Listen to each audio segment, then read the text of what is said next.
Welcome, everyone. How's it going? It's Hollywood on the Rocks on a Wednesday. Lots to talk to you about today, including a slew of news stories that have come in. It's pretty incredible. Let's go through it.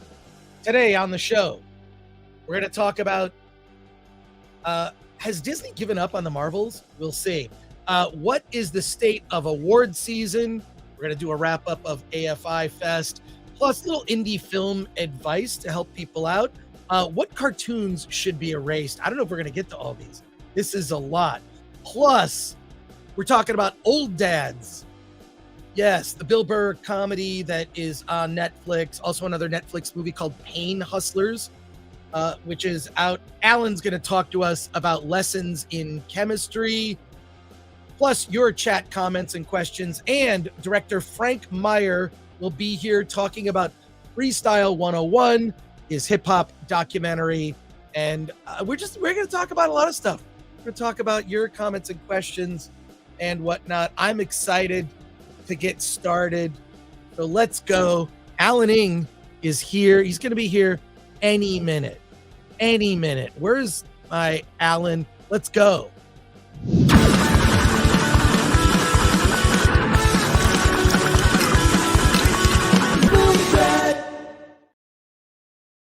Okay, I don't know if he's recovering from Halloween night. I don't know what's going on with Alan, but let's try to find him here.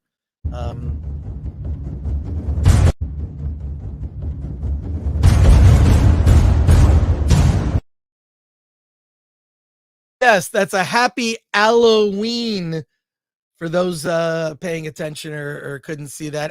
Where is the guy? I know it's this.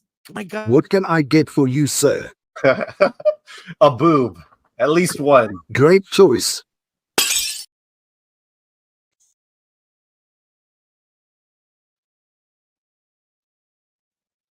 Alan! Alan! Alan! Alan! Alan! Al! Alan! I think Hey. both of us were trying to push the button at the same time. Is that what happened? No, I didn't. I'm on the comment page. Yeah, StreamYard is weird. It's been acting weird lately, so I want to apologize to everybody in advance. That not only is StreamYard weird, I did something stupid. I upgraded to the new software on my MacBook Pro, which is currently running the show, and I get this pop-up. I went to the Genius. It's the first time I went to the Apple Store in Pasadena to the Genius Bar. And I went there and my problem was not solved. This has never happened. This has never happened. This pops up on my computer.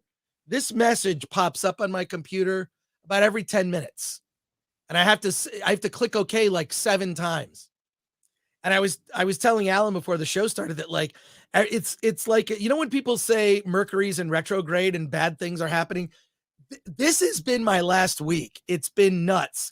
But now my computer has 2 problems that I can't fix. And I went to the Genius Bar. It's the first time I went there twice. It's the first time I've walked out of an Apple store and they didn't fix the problem.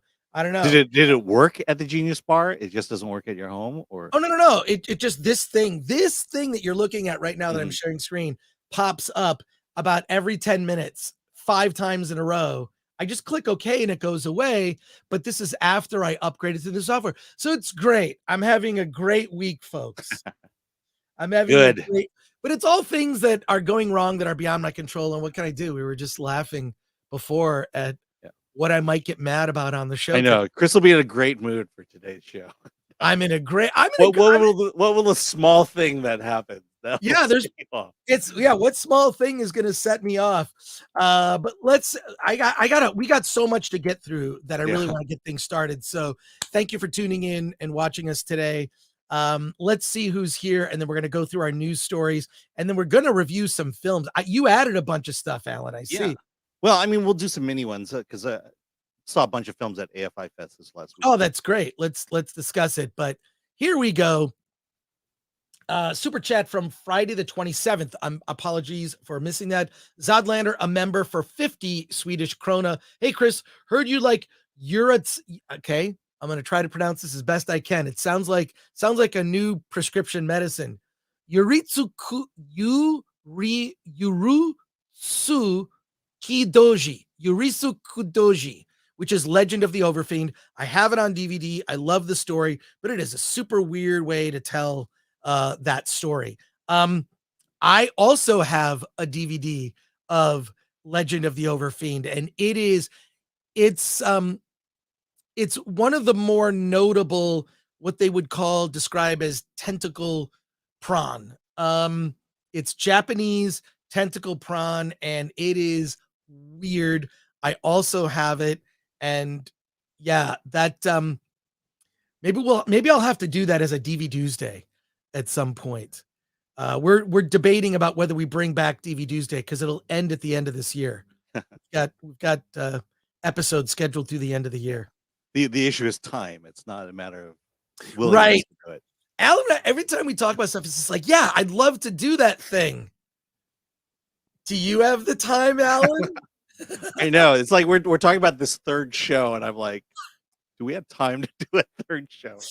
Well, we got to get to 100,000. I don't think it's going to happen. Well, we're creeping up on 94,000. I believe we're less than 100 away. Yeah, and here's a super chat also from Friday the 27th. Matthew Hammond for $4.99. Chris looks great even without power. Can we continue? Well, thanks for that. I mean, that was another frustration. It all started with that. The power went out, and I thought I blew my mixer. Like, please don't actually clip that. I thought my mixer like exploded because, do I have a power strip on it? Like whatever. So I thought that some of my equipment was damaged. I lost power for a couple hours.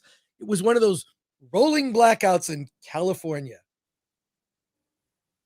I don't think you can confidently say the term great state of California anymore. I don't know like how that applies. But here we go.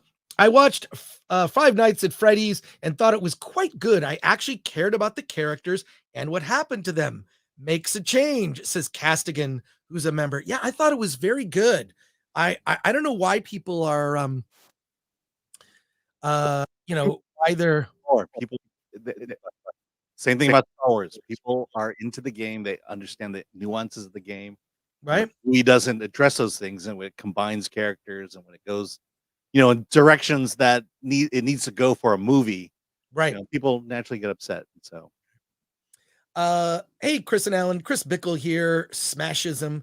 Hey, Chris Bickle. Chris Bickle is the director of an exploitation horror film that we helped release called The Theta Girl. You should look it up. Look up The Theta Girl. I assume it's available on other platforms as well. You should check it out. And Chris Bickle also launched an Indiegogo. Just post it in the chat, Smashism, Chris, and we'll put it up during the show. We'll put it up during the show. Oh, I love this. This is the chat of the day. Turo says Paulie is probably texting and calling Chris right now, and Chris is busy not answering because he's now angry and making a list for Alan to ignore. That's the Film Threat Livecast, folks. That's every week at Film Threat. Every week there'll be some. Why didn't you do what I asked you to do? Well, it's just like I try to make it easy for everybody. Like I and by that I mean it's like there's a list and like here's what to do. And we all kind of have our duties and whatever, I mean, the thing is this. I need to put things into perspective. So this is a reminder to me and I always think about this, like the problems that I have are nothing. Look, I could sit here and complain about this stupid thing that pops up during, and I'm sure I'll figure out how to get it fixed. I'll go to the Microsoft store. Maybe they can fix my Apple computer. But nothing compares to like everything that's happening in the world right now. So, look, if I complain and you think it's funny, I think that's good. I'm not really angry about this stuff. It's just sort of, I let it roll off. I sort of get it out of my system and then I'm like, all right, moving on, but we just like to have, I mean, we're all going to laugh about it later anyways, but I think it's fun to get like worked up over stuff that at the end of the day, we're talking about entertainment and streaming stuff, and we should all have a good time doing it. We're going to get to that. So a few more chat comments. So thank you, Turo, for that little reminder. Like I could just say, meanwhile, in parts of the world where things are a literal horror movie, we're sitting here on a live stream talking about movies and having a good time together. So I appreciate everyone in our audience, and thank you, Turo. I know Turo offline, so there you go. Ekanika, member for 15 months. Gary's reaction today, over 25 mil per She-Hulk episode. Yeah, that's amazing. I can't believe it. I mean, that's a low budget studio movie. That's like what 25 million for She-Hulk episode. That's what Five Nights at Freddy's cost. 25 million. Blumhouse. And let's put it also into perspective. I mean, I would imagine, what isn't a single episode of Friends, didn't that cost 25 million? But Friends brought in the audience.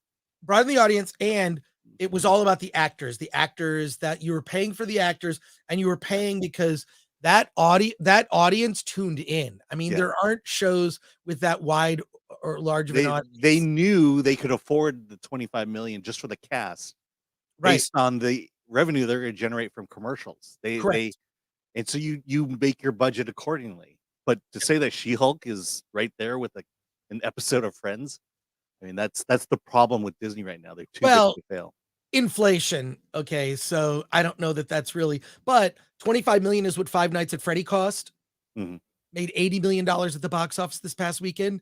It may surpass first weekend for the Marvels. Worth noting. Yeah. Right. And it came out on Peacock at the same time. Unbelievable. So that excuse of streaming day and date, people want to go to the theaters. By the way, just before the stream started, I got a press release. Dolly Parton has a listening event that is going to be in theaters. So you got Beyonce, Taylor Swift, Dolly Parton. I think that concert films are going to become a new staple in movie theaters. I mean, it already is. We're looking at 3 major musical acts this year, and Dolly Parton will bring in a very different audience. One of my favorite photos on the internet, look this up, is a bunch of Dolly Parton fans, and they're older women. Let's be honest, they're older women, and they have these shirts that say "I Heart DP." Oh, that was exactly my reaction, Alan. I said, "Oh, I heart DP," and it's these maybe women in their 50s and 60s, and they're all Dolly Parton fans. Let me go to this Rumble. Well, I'll just say the ironic thing about these concerts in movie theaters is when you actually go to a concert, what are you doing? You're watching the big screen above the stage. You're not watching the actual performance. That is ironic. You're not watching Taylor Swift because she's like, the size of an ant. You're actually watching the big screen anyways. So, so you might as well go to the movie theater, pay less money, and do it that way. It's a good thing. It's a really good thing for movie theaters, and I support it. Rumble rant from Matt G. Hammond, sub-supporter for 5, says, here is a 2-minute video describing Chris's remarks on storytelling on the Nooner with Trey Parker and Matt Stone at NYU. All right, we're going to have to clip that. If you can clip that or cut it out, put it in the private chat, I could bring the video up. I don't know if I can show it. We might not be able to do it on today's show. MK Solid 82 for 199 says, can Alan say Mogwai not for sale? Aye. No, it's Mogwai not for sale. Ayah. There you go. All right. We got it, MK Solid 82. And last one here from Pilgrim Media for 2 says, I like Paulie's take on the Zegler hypocrisy tour. It's going to be interesting because she is going to be loud. I'm actually seeing the new Hunger Games film tonight. I'm seeing the new Hunger Games film tonight. I am not. We were going to talk about it on Friday. I had to change the thumbnail. The embargo on that screening is not until social reaction is next week. I will talk about the Hunger Games a week from today. I'll have. Is this a critic screening or is it a? It's a critic screening. I was invited by Lionsgate, and there are no +1s. Yeah, they invite me. Well, maybe I'm special. I doubt it. I doubt it. Or maybe they know I don't really care about Rachel. That's all right. That's all I'm right. seeing Alan. Saltburn tonight, though. All right. Yeah. No, I mean, Alan and I, like, this is the season where Alan and I are very busy going to screenings. Yeah. And by the So way, the absence of celebrities is noticeable. noticeable, but also I don't mind it. I don't mind it. I feel like there's all like a hullabaloo over that kind of stuff. And what hullabaloo? Who uses a word like hullabaloo? What the Old hell white am I? guy. What the hell am I even talking about here?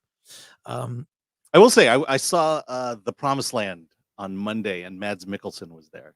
Oh, I was gonna go to that. How was Yeah. it? Oh my god, it's such a good movie. I saw the trailer for it. It looks really good. Yeah, it's a Danish Western, basically.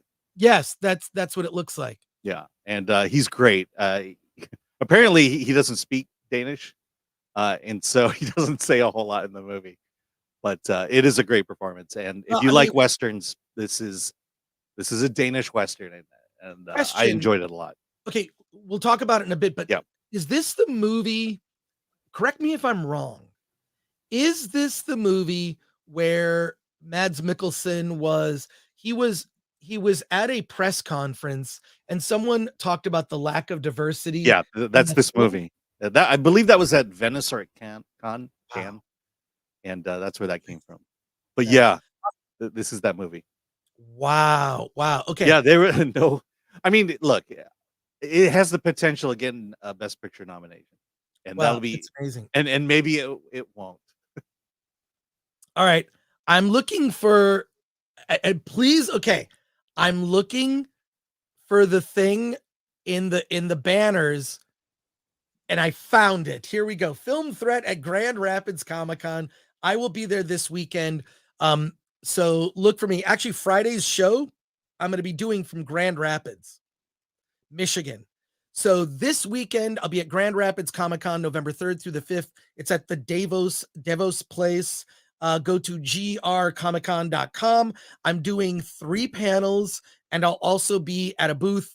I'll have Film Threat giveaways, and I'll be selling copies of my book, Celebrities Poop, which you can get signed, and copies of the Attack of the Doc Blu-ray I will have there.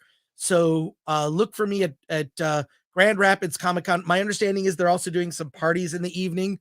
I will probably be at those parties. So there you go. Alan, you ever been to Grand Rapids? No. Well, it's already cold in Michigan. I saw that the weather's like 30 to 40 degrees out. And you know what? I can't wait. I still have all my winter jackets. I usually have winter jackets because I go to Park City, Utah for Sundance. So I can't wait to put winter clothes on. The thing I notice whenever I travel outside of LA, you know what's amazing? The air. I know it sounds like a weird thing, but it's clean. Maybe it's clean. It's clean air. So look for me at Grand Rapids Comic-Con. I'll be there. I'm doing a bunch of panels. Just go to grcomiccon.com, click on programming. You'll find me. And I'll be doing this Friday. You'll see me. I'll be in a hotel room doing I'll be doing the show from the hotel room, actually. So where do we want to go first? Should we talk about AFI Fest? Because I want to hear what you have to say, Alan. Yeah. I mean, this is kind of a bigger discussion, but it's what is the state of the award season, and I think we're going to run into the same problem we had last year, and that's very few movies are going to make it to the end. Right. I think we even struggled to come up with a top 10 list of best movies last year, and I think this year is. And basically saw 3 films at AFI Fest. The first was Quiz Lady, starring Awkwafina and Sandra Oh. And I'll say this, it's not that bad. It's first thing, it's not woke at all. The other thing is Awkwafina. She's more of the farewell Awkwafina than she is the Little Mermaid Awkwafina. So she's more understated. More understated, and the role of the film requires her to be that, and I think that's why that comes across. But caveat: this is a chick road trip movie, and it's very much a chick road flick movie. And if that doesn't inspire you at all, it's a pass. But it's weird, but it's the ending of this movie that kind of got me, because it's very emotional. It's about family, and Will Ferrell plays a big part of it. He plays kind of a mix between Alex Trebek and Mr. Rogers. And again, I think what makes this comedy work is the fact that the characters, except for Sandra Oh, are reined in, and that they're not, they're not looking to be funny. They're not trying to write a joke for everything that goes on. Humorous things happen, and it is about family. It's an Asian family, but that serves as more of the accent of the movie than it is about the point of the movie. Which to me this is what diverse story should be. We're an Asian American all my life, and this is very much what life is like. And so it's not making a point. It's not looking down on men. It's not looking down on white people. In fact, some of the racist moments are at the expense of Aquafina and Sandra Oh in this movie. So yeah, so mixed bag. But the other two movies I saw, I think are going to be in the talk. The first one I saw was American Fiction, starring Jeffrey Wright, and it's you may have seen the commercial because I told you about it, and you're going, "Is it woke?" And I go, "Oh no, it's the exact opposite of woke." But it's a movie about an author, a black author who can't get published because his books don't sell, and the reason his books don't sell is because he doesn't write black fiction. He writes fiction, and so as a joke, his agent says, "You need to write, a black story." And he goes, "I am writing a black story because I'm black and it's a story." And he goes, "You know what I mean?" And so as a joke, he writes a black story that's horrible, that has every single stereotype, and where the hero dies because he's shot by the police at the end. And as a joke, he submits it, and it gets picked up, and all the white people, all the white liberals love the book, and now he has to kind of play this character that he wrote, as a guy who is on the run from the police, and that's and the book becomes popular, and the movie gets into issues of race, about how wokeness is ruining the black story, so to speak, and so we'll talk deeper when you see it, because you really need to see this movie, because we'll have a great discussion about it. And then the third movie was Maestro, and this is the Bradley Cooper movie where he plays Leonard Bernstein, and it's the movie. The movie is the story of Leonard Bernstein and his wife, Fiona, and it's basically their love story, how they met, and then their children and their family. And so, and there's this weird dynamic. Fiona is a up and coming Broadway actress, and then you have Leonard Bernstein, who's one of the great American composers, and these two meet, and there's this dynamic that occurs between them as professionals, but at the same time, we find out Leonard Bernstein is gay, and that he has to keep all his discretions secret, and that there's this dynamic between him and Fiona where they're they basically have to keep this a secret, and as secrets go, that it's ultimately revealed, and that's kind of the second half of the movie. But the thing about this movie is, first of all, the visual style. The first half of the movie, where it kind of alludes to him being gay, is shot in black and white.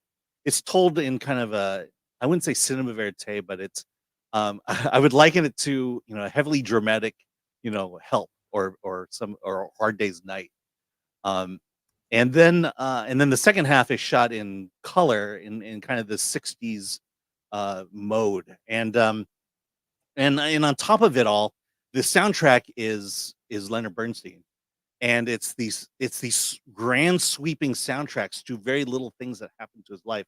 The thing I'll say about this movie is, you may not like the story, but you have to admire Bradley Cooper's performance in it. This movie is all about him transforming himself into Leonard Bernstein with the nose, but it even goes beyond that, because he plays Bernstein from age 18 to 65, till he's old. Do they do And so the de-aging? makeup process is incredible, because the makeup, he's under heavy makeup when he's older, and he still has to perform underneath it. And so to me, this whole movie is about watching this great performance from Bradley Cooper. And then to have this sweeping, grand, majestic soundtrack of Leonard Bernstein to play over it. It's a piece of art. I don't know that it'll win Best Picture of the Year, but it's definitely going to be up for nomination. Cooper will get Best Director, Best Actor, and I will say this: him not being at that screening at AFI was noticeable because this is his movie, and he's not there to talk about it, and that's kind of, look, right now we don't know if the strike is going to end, and if it doesn't end this week, there's nothing going to happen till the end of the year, and that's the thing about award season. I don't know what's going to happen. And not only that, so here's if the strike doesn't end before, or if they don't come to some agreement before Thanksgiving, everyone's on vacation. It's over. Yep. And they'll pick up talks again in January. Yeah. And guess what? Every award show will not have a celebrity until the Oscars, because the Oscars will be in March at some point. The Oscars will be in March. Pretty sure they'll have it wrapped up by March. But if they don't wrap it up before Thanksgiving, before the Thanksgiving break, it's over. And events like the Critics' Choice Awards, among others, will be affected. I'm sure they'll work something out before the Oscars. They have to, because the industry is at stake. Now you're looking at a bunch of movies have already moved. Snow White, the Mission Impossible Dead Reckoning Part 2, which is being retitled. A lot of movies have moved into 2025. We already saw films like Dune Part 2 move to next year. I think they're safe with March because that's around the Oscars. Yeah. But I have concerns about the mainstream industry. So there you go. Yeah. But just, I mean, look, AFI, usually there was a premiere every night. There was barely a premiere every night. I was invited to the Tyler Perry movie, and Oprah was there. But it was like, I think there were 4 big films that premiered at AFI, and none of the stars were there. And it's impacting the festivals because they're holding back. All these great movies are holding back until it gets promoted.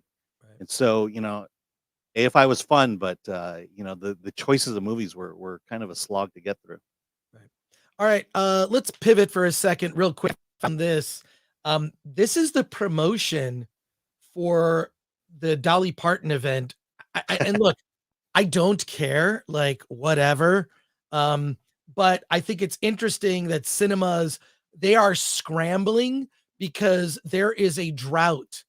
There is a drought of quality films. And when you look at how much money the Taylor Swift movie generated, we are going to see concert films will be a regular staple in movie theaters. Now we've got Fathom Events, classic retro films and special screenings. They're actually playing Godzilla 2000 in theaters today. It's in theaters today as part of a Fathom event, which is separate from A-List. Then you've got the Dolly Parton concert film is coming. I mean, that's opening in 2 weeks. This is going to be a new thing. You've got UFC fights. Movie theaters are not going to be about cinematic experiences any longer. That's not going to be the primary focus. And when you begin to look at how the pie is broken up, we'll have data for this in like a year or so. Mm-hmm. You're going to see Hollywood movies are this part of the pie. Special screenings will be this. Indies will be this. Little special sporting events they're doing UFC fights among other boxing events and whatnot. Yep. You're going to see Hollywood's piece of the pie for movie theaters shrink simply because they have not delivered quality product on a consistent basis. And this Dolly Parton film coming out based on I think this is beginning a new trend. You're going to be, and the thing is this may be a good thing in the long run, just because I think what's interesting is you're going to look, would I have ever seen Taylor Swift? No. Would I go to the movie?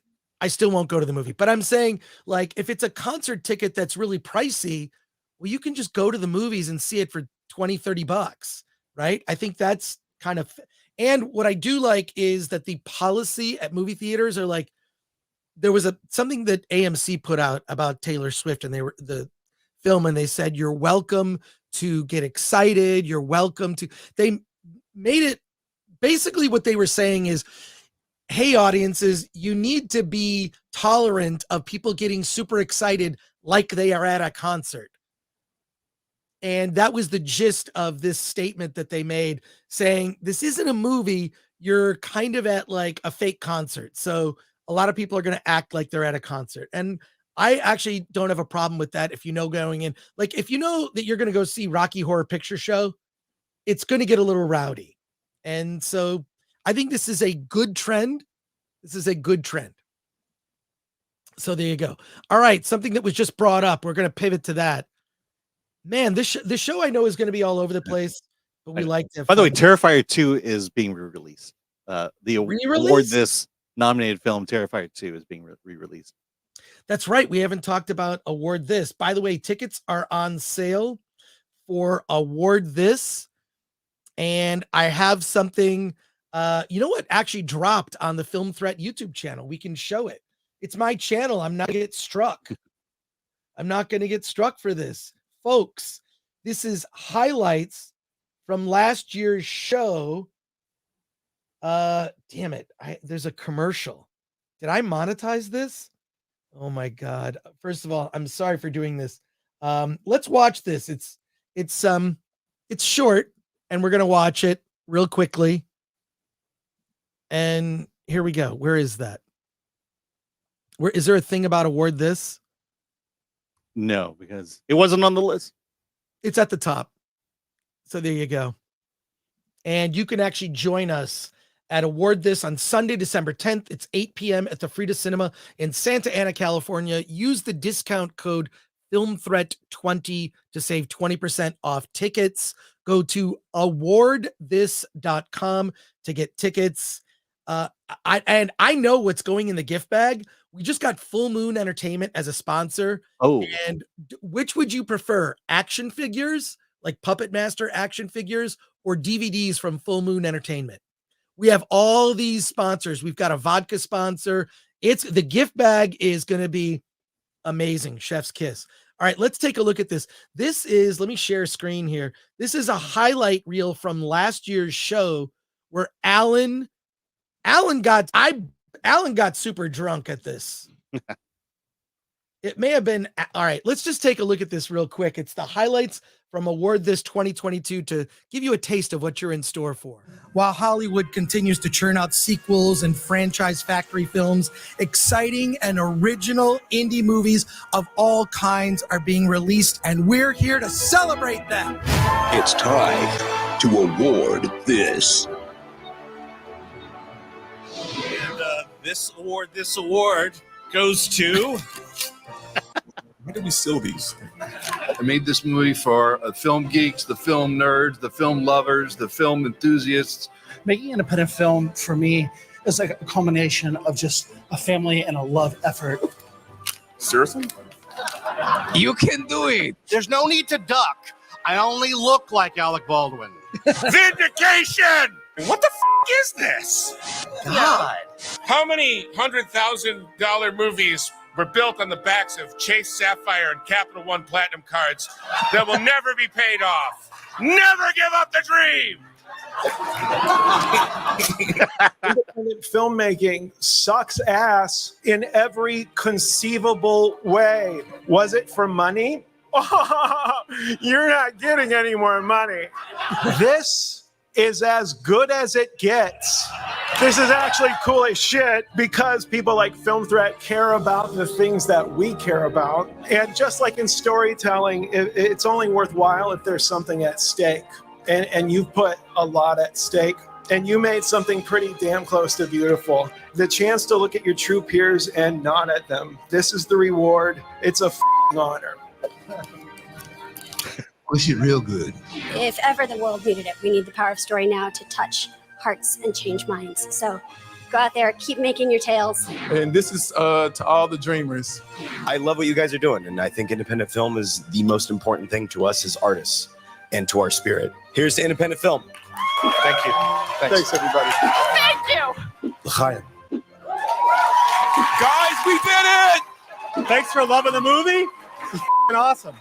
Literally, like, to keep fighting for what we believe in, to not do movies that are within the system, keep adapting, and just keep, doing what we do. We love you. Thank you. Thank you.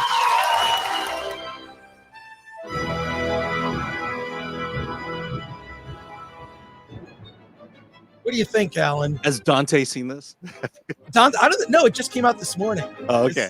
This, video dropped. I was trying to make that. Speaking of the devil. All right. That was fun. Yeah, So I'm trying to make that the thing. This award goes to. No, like, and no, you got the phrase wrong. Let me explain it to you real quick. It's time to award this film. It's in the title. And so you always get confused. You say mine's better. Time to give the award to this. No, this award goes to. It's like an Abbott and Costello. Who's on first? I don't know who's on third. Like, if anyone knows that bit. Who's on first? So Alan and I will be there. Show up, party with us, get a gift bag. And you're helping support independent film and the Frida Cinema, which is the last independent movie theater in Southern California, supporting and showing independent films. Just go to awardthis.com. All right. Now let's go to some comments real quick. Because we've talked about a bunch of topics, and then we're gonna get to as many things as we can today. We really have a lot. I'm gonna start from the top here. Matthew Hammond says, hullabaloo, a commotion, a fuss. Well, thank you for forgiving me I assume you forgive me, Matthew, and I appreciate your comments on our streams, because I see you show up on a lot of other streams that I also watch. So it's good to know. It's good to know you're there. Lost Cause 78 says, dude, Mads Mikkelsen speaks perfect. Yeah, I got that one wrong. Oh, you got that one wrong. Well, there you go. I mean, they made a joke about his lame thing. Well, there you go. MK Solid 82 for 999. Chris, it seems like Netflix is cutting out any offensive jokes for reruns of Friends. Fans are seeing a huge difference compared to the DVD sets. They are stealth cutting content from old shows. I didn't know about this. This is something that's worthy of investigation. But I wouldn't be surprised. I mean, that one episode, it's the diversity episode, and it's in the first season. I think it's the second episode of The Office. Yeah. The diversity episode is not available. No, it's available on Peacock. It's available, but they've made it not available on things like Comedy Central. Oh my gosh. So yeah, Comedy Central, the bastion of free speech, and yeah, no, they're terrible nowadays. They suck. Thank you, MK Solid 82. And that requires more investigation, and probably in lieu of Matthew Perry's death, which was horribly tragic. I think more people will be looking closely at Friends. So that's a developing story. Dark Sith 87 member for 12 months says, hello, nerds. Here's to 12 months and 12 more. Thank you, Darth Sith 87. We appreciate it. We appreciate our members. Sign up as a member, get access to our Discord, and also on the community tab, there'll be additional content that Alan and I do. And we have a bunch of upcoming giveaways, digital codes for movies. So there you go. We give them to our members. John Manalang, member for 15 months. Alan and Chris have touched my heart and changed my mind. Well, look at that, John. I appreciate it. We'll touch more than your heart. And Leo Cody for 2 says, will award this be on YouTube? It will, but not immediately. A few days later. It's there. And then MK Solid 82 said, Chris is secretly laundering money through award this, low. One. Yeah, all that money that comes through award. I mean, the $10,000 or $20,000 I lose every year we put on award this. Yeah, I'm not laundering anything. I'm just trying to, it's a way for us to give back and promote these films, and it costs money to put on. We hire a production company, and it's not cheap. We hire a production company to produce the show. So they produce and direct the show. I write the show and I work with Alan on it, but someone has to film it. We've got also John Bailey is our announcer. Yeah, I'm not doing anything. So I don't know why you would say that. Yeah, and we're honoring indie films. So all that indie film money. Yeah, all that indie film money from all those filmmakers with butlers coming through there. Ron Smith says, long vacay. How are late night shows handling it? I don't know. I didn't start watching them again because I wasn't watching them before. I think I stopped watching late night shows years ago. I don't know. I don't know how Saturday Night Live gets a pass because I get it. It's a late night variety show, but you're legit having SAG actors performing. Right. I don't acting know duties. How does SNL get a pass? It makes no sense. And how does Kelly Clarkson or Drew Barrymore not get a pass for trying to get her staff back to work? They're being very selective. It's bizarre, but I think that late night shows, the era of late night shows after Conan went away and the battle went the way it did, they were irrelevant. And in particular, someone I used to love Jimmy Kimmel on The Man Show. I thought he was very funny. And him doing the ABC show, I think he's a complete hypocrite. He's going after people for things that he himself has done in the past. I can't look at Jimmy Kimmel, and I used to like him back when he did The Man Show, and he seemed to have a sense of humor. And he was married to his first wife. In any case, not a fan since he went to late night. And I think late night has just become increasingly irrelevant. It used to drive conversation. The next day you'd say like, oh my God, do you see what happened on David Letterman? Did you see what happened on Conan? And you'd, talk about late night shows. They utterly mean nothing. And they're just looking for viral clips to go viral on YouTube. Alan, you had a comment. Yeah, no, I dropped out of late night when it was just one lame Trump joke after the other. Look, I get it. You make fun of the president, but at least be clever about it. At least make an actual joke. Trump being racist is not a joke. There's no punchline. There's no setup. All you're just saying is he's racist, and that's not comedy. That's just you getting your political view. You're getting it out there, and it's just that's the state of where late night has become. Right. Johnny Carson, come on. When was the last time Johnny Carson, Letterman, Leno? You at least knew that there was some independent spirit within them. I do think that there is that certain types of formats have been become irrelevant. Late night comedy format, late night shows. Additionally, sitcoms that feature a laugh track used to dominate. They don't. It's the, what do they call that? The shows that are like The Office, more shot like traditional narrative and not like on the single camera shows, basically. Right. Exactly. Jagar, member for 3 months, says, will Loki season 2, based on Variety's article today, save the MCU? Will there be anything that can save the MCU in the future? Save Disney?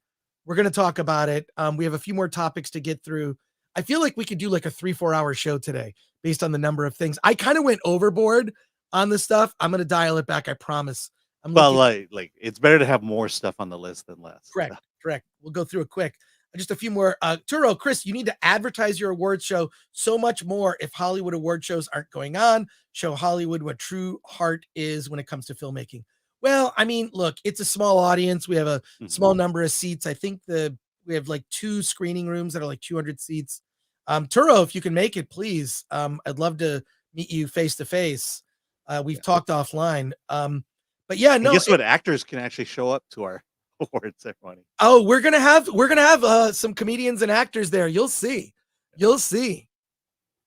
But yeah, it's not a traditional award show, and you can watch all the past shows of Award This on the Film Threat YouTube channel. Just look up Award This. They go back to 2019, and I mean, look, it's like when I look at what we do with Award This, Alan, you know what I think?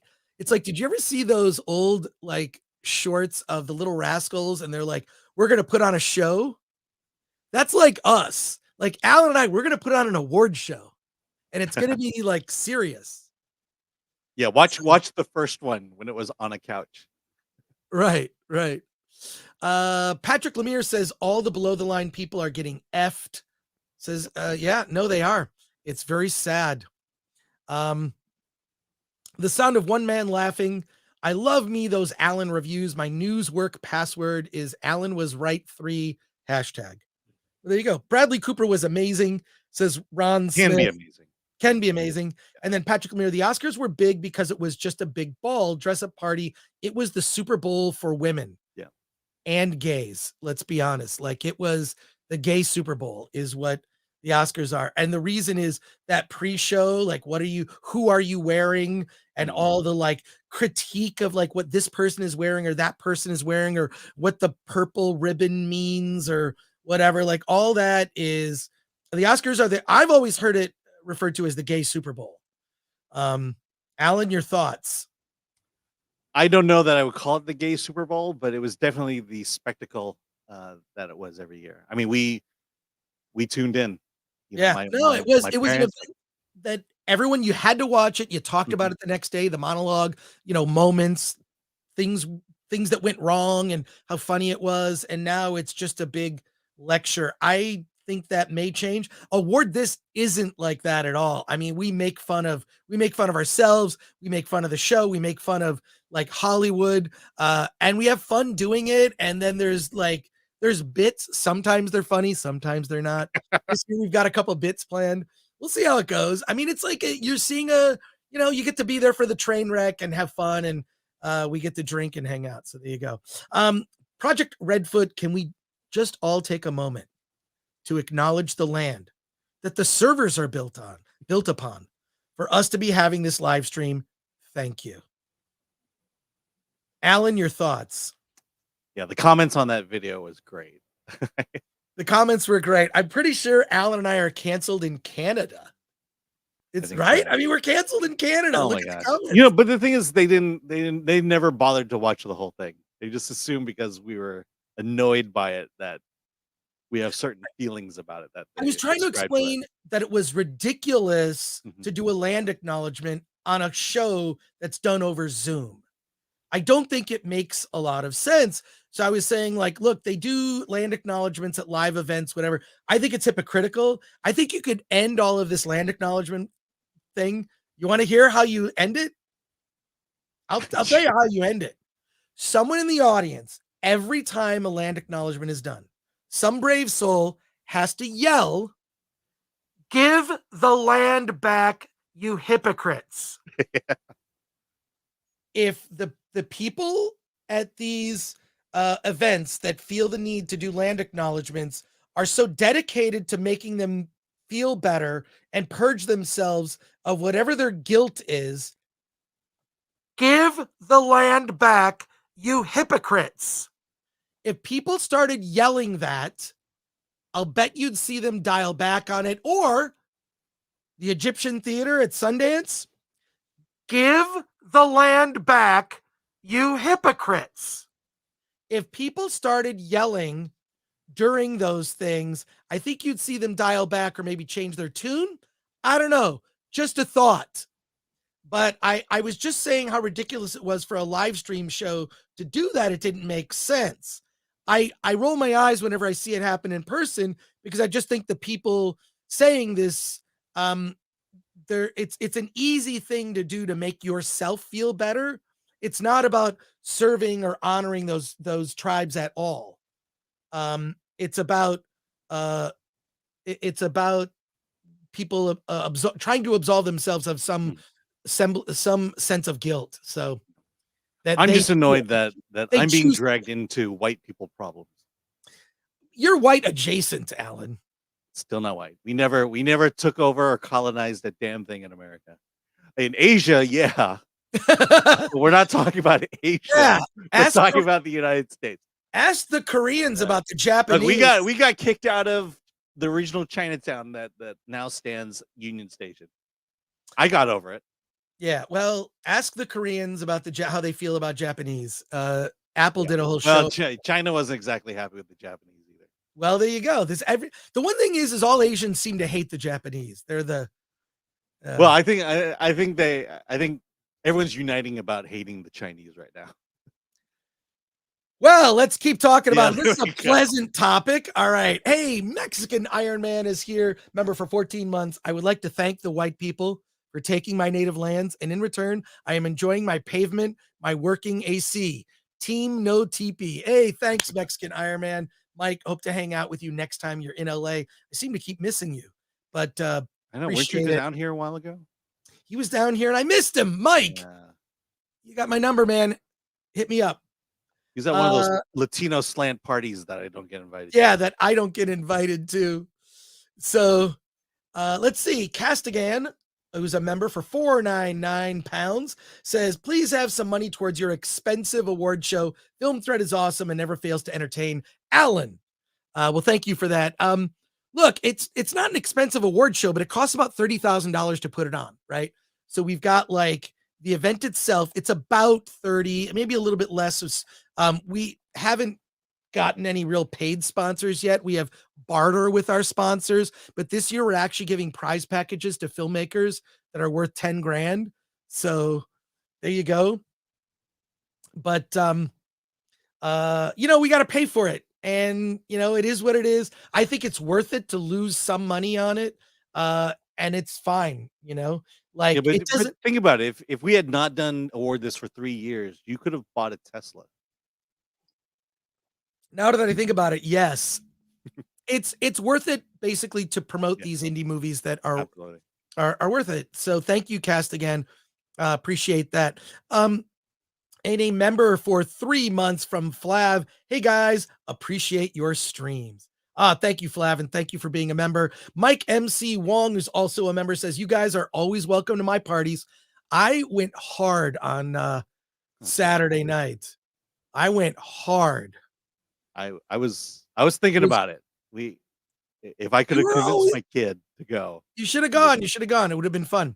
I brought my buddy Rod. We had a good time. We watched the South Park Pandaverse episode on a 35-foot screen outside. It was awesome.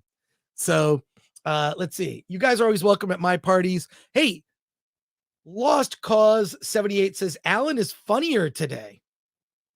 There you go. And MK Solid 82 for 199 said, Chris, my apologies. I was only kidding. It's all good, man. It's all good. What do you say? Look, which comment was that? Earlier when he was just saying that like our award show was like money laundering. Oh yeah. I'll say this. If it's money laundering, I'm not very good at it. I need to learn. Yeah. I need to learn how to money launder better. Unlimited Power says, Chris, there is a Kingdom of the Planet of the Apes trailer tomorrow. Are you going to react? We'll do it on Friday. You want to do it on Friday? Could you add it to the document? Yes. This is, let's see if Alan can do this. Kingdom of the Planet of the Apes trailer reaction. Add it to Friday's stream. I'll be in Grand Rapids. So there you go. Thank you, Unlimited Power, for the suggestion. That's a very good suggestion, considering I love the original Planet of the Apes movies, and I have a lot to say about those. And we'll comment after we watch that trailer. Add it to Friday's schedule. From Rumble, just a few more comments. We're gonna. Oh my God. Watch Office Space for money laundering, says Sons and Shadows. Member for 3 months. Member for 13 months. JTPRX says, Chris, just ask Joe/Hunter about money laundering. That's true. Well, I'd like to just learn how to do it. Actually, Ellie Scribe has a comment before that. You should probably read it in order. Okay. Oh, there's a comment before. Yeah. Okay, so read them in order. Okay. Read from Rumble, Ellie Scribe says, speaking of, I contacted SAG, my Hollywood Guild, about the Scabs, Butler, Zegler, and the Mean Midget crossing, and they did not respond. I voted for Fran and went on to tell her that I'm dressing as I please for Halloween, and I regret voting for her. Rules for thee, not for me. That's the term. Grr. So this is a SAG member watching on Rumble, and thank you. Appreciate you all on Rumble watching live. That didn't get a response. I just think this is hurting a lot of people now. Yeah, the thing that bugs me is it's that fee that they want to place on every subscriber on a streamer. Right. It's not like that money is going to the members of SAG. That money goes directly to SAG to fund its operation. Right. And so you are on strike right now because SAG, the organization, wants more money that you are never going to see. But they'll claim that, but that money's going to go to good use. Right. And we know how that one goes. Right. Let's see. Moving on to the comments. They're coming in fast and furious. We're gonna have to hold comments for to be able to get to our topics today. But Hill CT says, as far as I know, the late night writers were all writing in their capacity as WGA members. However, regular cast members on SNL are not operating in their capacity as SAG members. This is complicated. Yeah, well, I think the issue, from what I understand, is because SNL is considered a variety show, that's not covered under the SAG and WGA. Interesting. But the point was that they went after Drew Barrymore, who had every legal right to continue her show, but they went after her because of symbolism. If they went after Drew Barrymore, why didn't they go after SNL? Interesting. So, all right. Interesting. Okay. Two more generous super chats here from Bush and Ryu Cat for 20, who's a member. This is for your ridiculously expletive, expensive award show. Seeing that pic from Caddyshack tells me I want a retro review of Caddyshack from Chris and Alan. Do you know that there's a movie called Caddy Hack? Yeah. I believe it's on, I think it's on our YouTube yeah, we channel. reviewed it. Did we review the movie? Yeah, it didn't get a good review. Yeah, no, it looks terrible. Yeah. But Bush and Ryu Cat, all right, we might just react to that right now because we have time. Showed up late and you're deep into Japan versus Korea. I'm South Korean. What did I walk into? Lol, says Berg Flicka for 20. We were just talking about how did that come up? Oh, it was the fact that Asians have nothing to do with the problems in America. But there's we have problems. We have everything to do with the problems in Asia. Yeah, between other groups of Asians, that's what we're saying. Like, it's, I don't know. I can't keep up with who dislikes. No, we're hashing things that happened a century ago. Right. And someone has to pay for it. And Berg Flicka also became a YouTube member. Thank you for that. We appreciate it. And as far as I know, oh wait, we read. Yeah, that. we did. My apologies. All right. Should I look up Caddy Hack? Is that on our YouTube channel? It's I don't know. I don't know if it's on. By the way, people, this is your reminder to subscribe. Film Threat has two sister channels. We have a Film Threat interviews channel where we have all of our interviews, and they get put there. We also have a trailers channel. So here's the interviews channel. It's just interviews with filmmakers, and it's updated several times a week. And our trailers channel is updated daily, every day. It's all sorts of weird indie films that don't get a lot of play. You know, there's a lot of trailer chant. Look at this, the Loch Ness horror. I always catch up on the weird trailers. And I started watching this movie, this Duran Duran movie, which is pretty interesting. So there you go. Yeah, I just reviewed the Harambe movie there. Oh, you did? Yeah. Okay, that I'm interested in. Yeah, but it's very anti-zoo. Let's just put it that way. But it makes a good argument.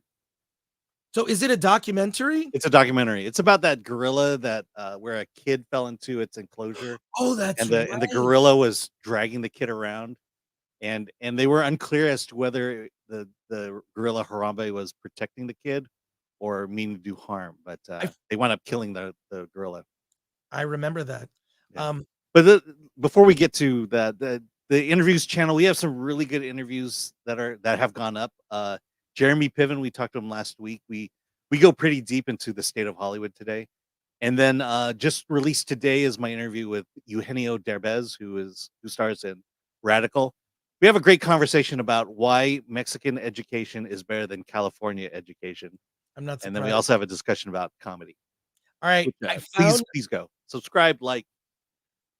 I found the trailer for Caddy Hack. It's only 1 minute and 20 seconds. Alan and I are going to respond to it. Also, there's a lot of trailers here for weird stuff. Look at this. There's like documentary trailers. This one, RoboCop, RoboDoc, the creation of RoboCop. It's about, oh man, that movie I want to see, but there's the trailer for it is on the trailers channel. It's just a lot of trailers you wouldn't find except on this channel. Let's check out Caddy.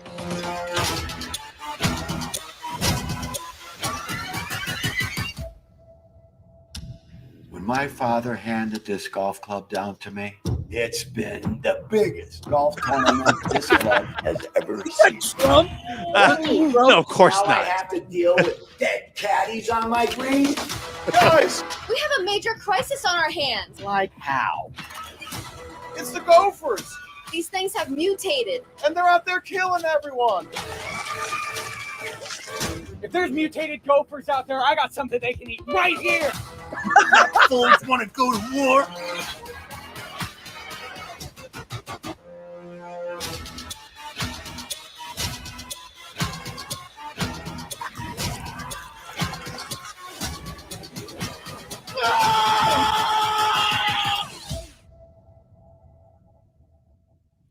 Can I just say that looks like a piece of shit. Yeah. It looks bad, but it's also like I would watch that movie.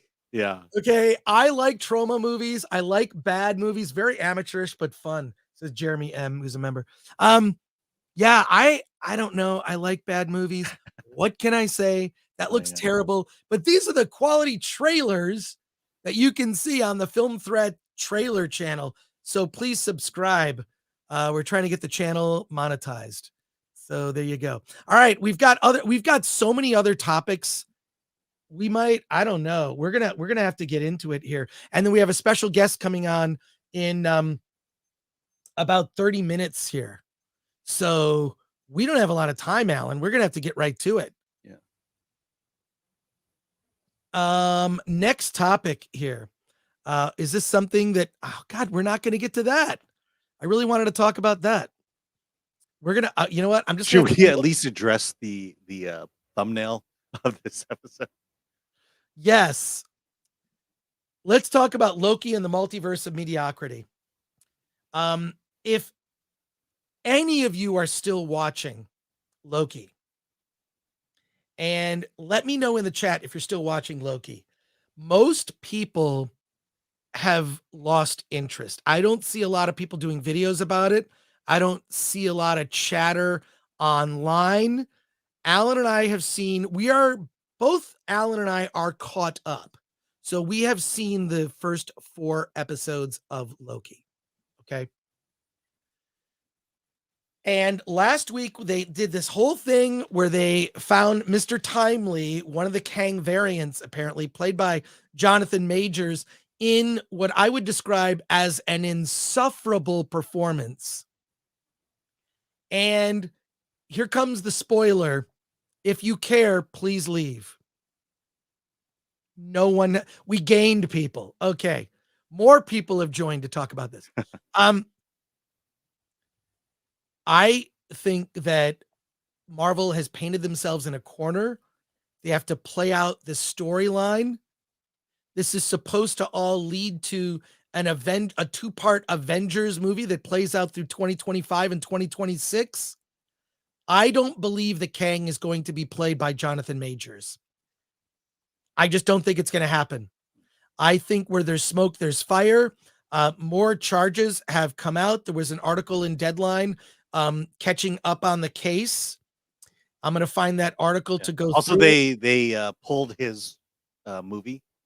Disney We need pulled to his talk movie. about, there was a movie that we have a review of. If you go to filmthreat.com, and a very good review. It's a very good review of a movie called Magazine Dreams. It is about a Jonathan Majors plays a man that maybe you can find that review, Alan.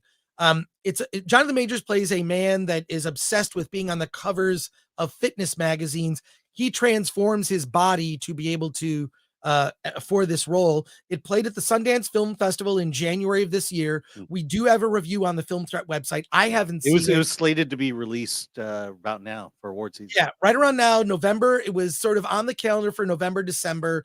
They pushed it back after all these charges came out. And it is now off the schedule. No release date set for Magazine Dreams. Alan, if you could share screen with the review on the Film Threat website, that before you, so that's Jonathan Majors in the review or in the film. Yeah. He transformed. Alex reviewed it. Alex is a tough critic. He's one of our tougher ones, and he gave it a 9 out of 10. Yeah, everyone I spoke to, what's one of the best movies of Sundance? They mentioned this movie. Now, okay, whatever you think, this movie's now off the schedule. All right. There was an article that was in Variety today talking about all the Marvel problems, everything from, the dwindling audience, the fatigue, which I think comes from too many TV shows that have watered down the brand, and the requirement that you need to be caught up on those shows, because in order to understand the Marvels, you have to have seen Captain Marvel, WandaVision, Ms. Marvel, and do you need to see Secret Invasion or not? I'm sure that plays into it because Nick Fury is a big part. It would help, right? Because where is this in the timeline? It's too much. There's too much homework on the part of the audience here. Alan, what are your thoughts on, okay, so Loki season 2 has been something of a wash, mainly because of lack of interest from the audience. It doesn't seem to be going anywhere. The episodes each episode kind of introduces some false thing that people get all excited about. And then it's, Mobius and Loki eating key lime pie in a very quiet, boring cafeteria room that only serves key lime pie. Where is this leading? And the last episode that we saw where Mr. Timely, who's this fake inventor, apparently a Kang variant played by Jonathan Majors with a Frederick Douglass inspired old-timey hair, he's needed, his essence is needed, and he blows up like a plate of spaghetti, just like Mr. Fantastic in Multiverse of Madness, in Doctor Strange Mom. Where is this going? Have people lost interest? And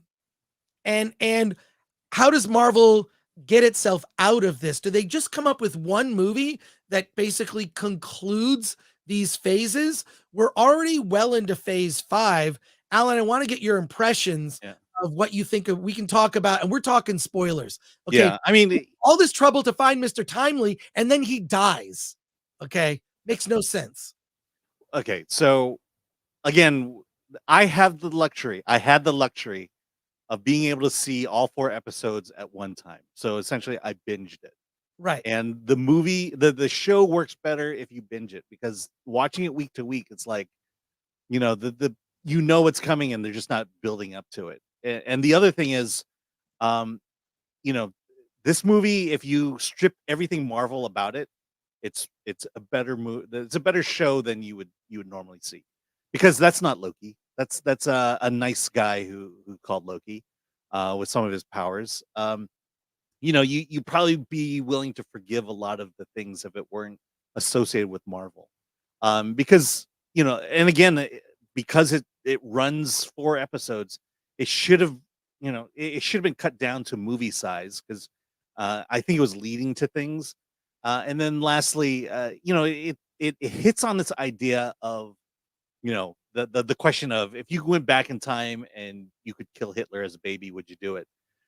This is kind of that this show is, what do you do if you know this guy is going to be the most evil man in the world, in the universe, and you have a chance to kill him, or better yet, maybe you do what they did in Indiana Jones and you make him an ally. Those are interesting ideas, and because I had the luxury of watching it all at once, I was more bought into it, and I was more willing to cast aside the fact that this is a Marvel thing. But to say that this was meant to save Marvel is, I don't think even Marvel knew that Marvel needed it to be saved by this show, because it's not. This show is an offshoot series. This show is inconsequential in a way to what's going on in the big Marvel universe, and the show was never meant to be the savior of the Marvel universe. And unfortunately, I'll say it again, Loki season 2 is probably the best thing that Marvel has put out in terms of Disney Plus shows. And that's sad to say.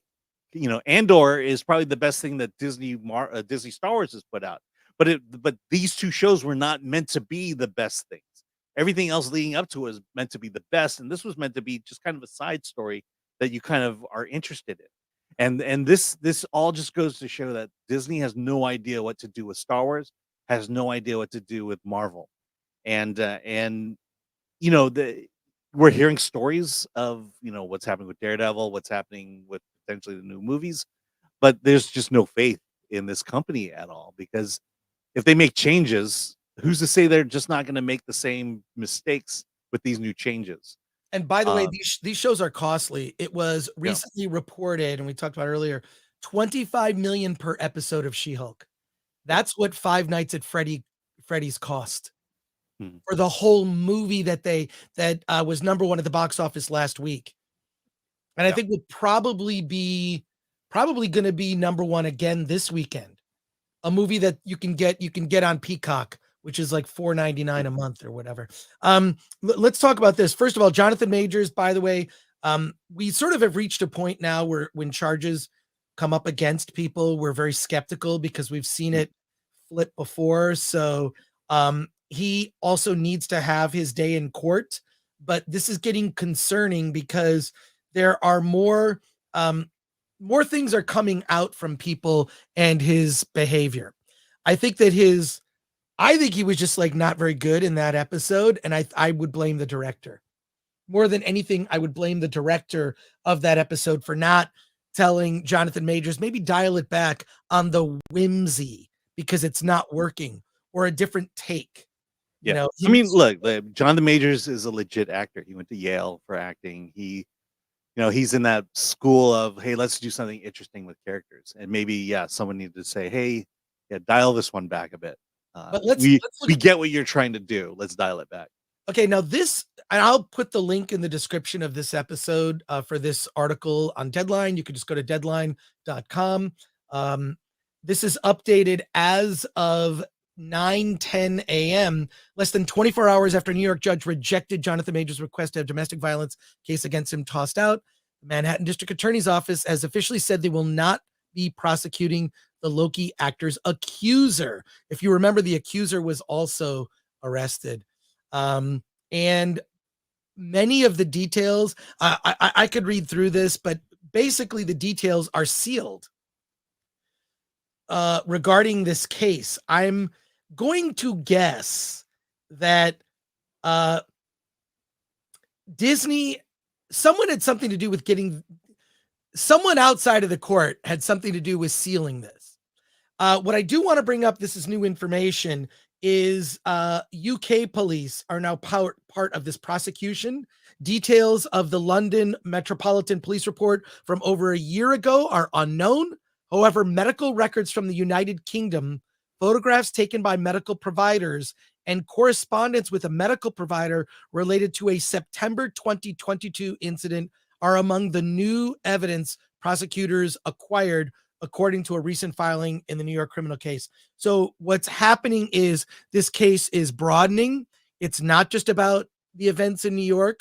It's also about events that transpired in the UK.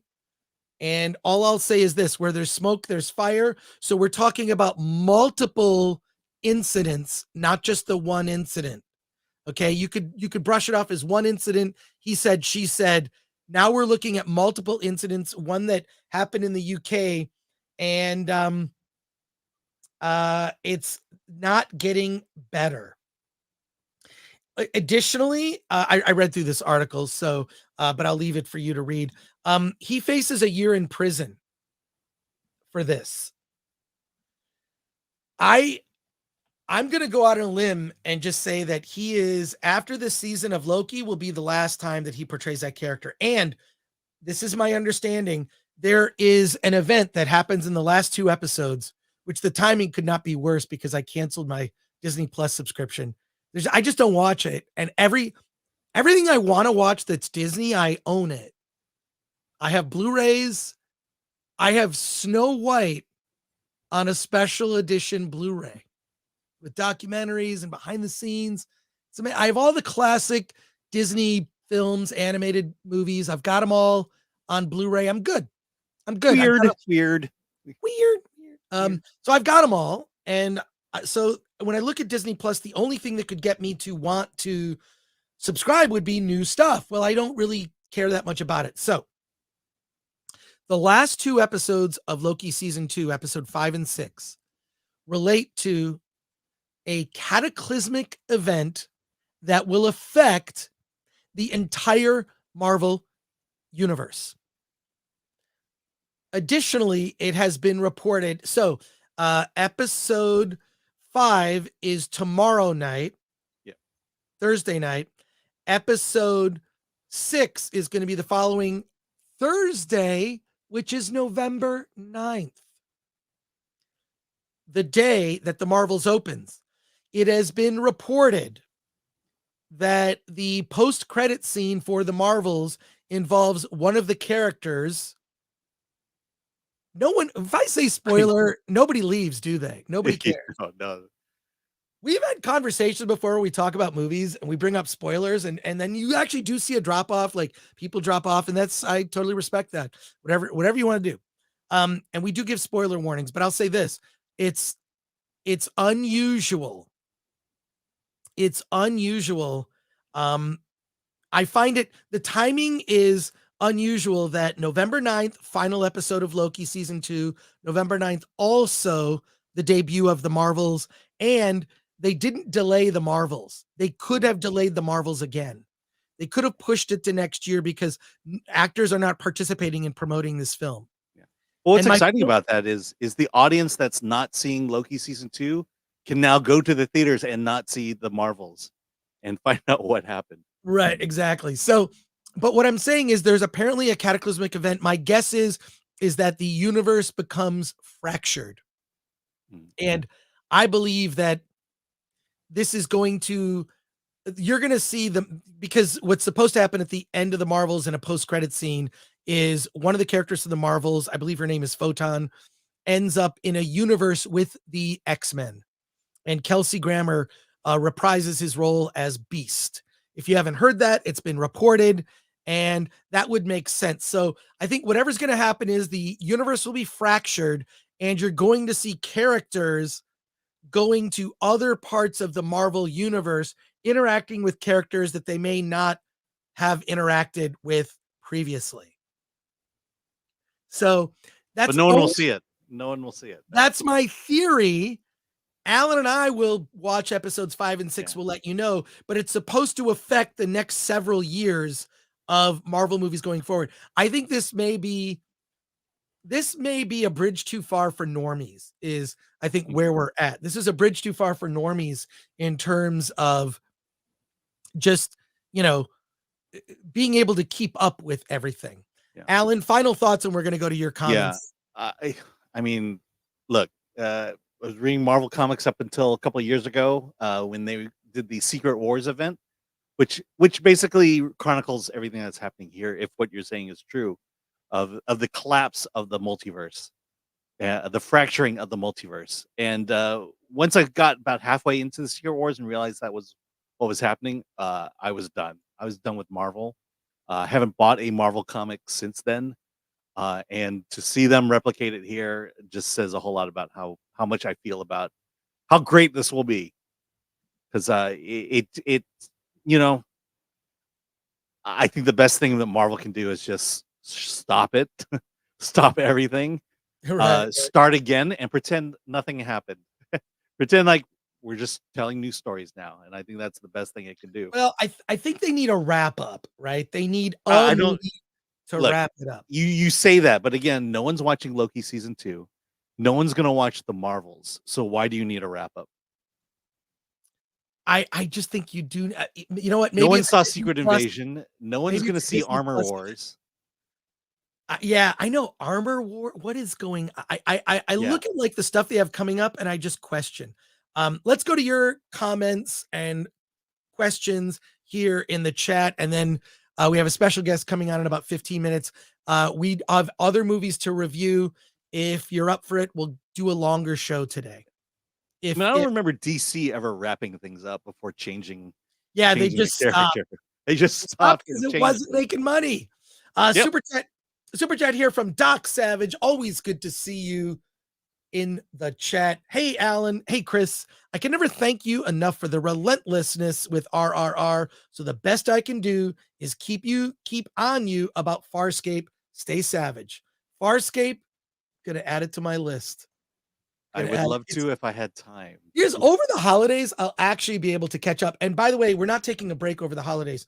We are going to be seeing all of you over the holidays with live streams. We have some special shows planned. I think you're going to be very excited about it. But Doc Savage, I appreciate it. I appreciate it. Farscape, I have heard good things. Yeah, it's not that I don't want to see Farscape. I just don't have time to get into it. It's the thing. It's not that I don't want to see it either. It's like, and I've got 9 movies I need to watch. Like, yeah, and reviews for them. Like, look, I would love to watch Breaking Bad, but I don't think I have any time in the world to ever see Breaking Bad because I know I'm going to love it. I know I'm going to get sucked into it. Yeah. And then now the things I have to get done in life won't get done. Well, what I'm looking forward to over the holidays is watching things I want to watch rather than things I have to watch. There's a difference. Ben Johnson for 10 says, Mr. Timely, while in Chicago, says his lab is across the lake, then says his lab is in Wisconsin. Aren't there a lot of lakes in Wisconsin? Yeah, which lake are you talking about? I don't know, but thank you, Ben, for the 10. I appreciate that. Ozzy's Robots for 5. Assuming you could fix Marvel, big if, how do you repair damage done to fans, lore, source material? Disney corporate clearly hates half the country. You need leadership. Yeah. You need a Bob Iger to say, we are no longer going to tolerate intolerance. No, you need a clean house. Bob Iger is not the savior here. Bob Iger will not be the savior. You need to get rid of him, get rid of the entire board, and get people in there who care about the product. There's a lot of problems you could solve in this world with words. Words have meaning and power.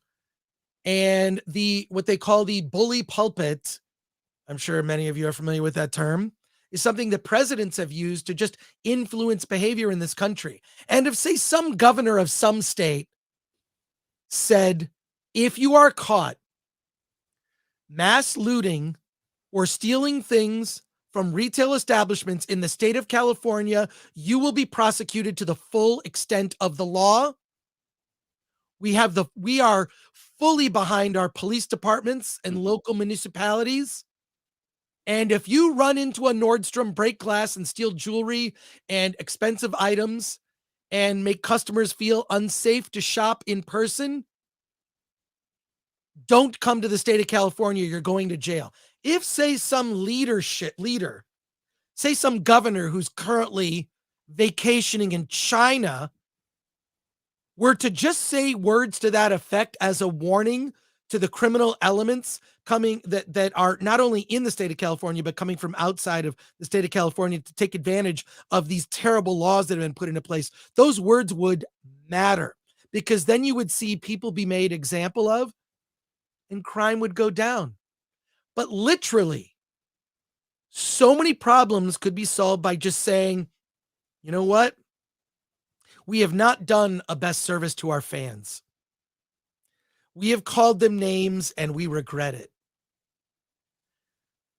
Wherever you stand politically is irrelevant to us.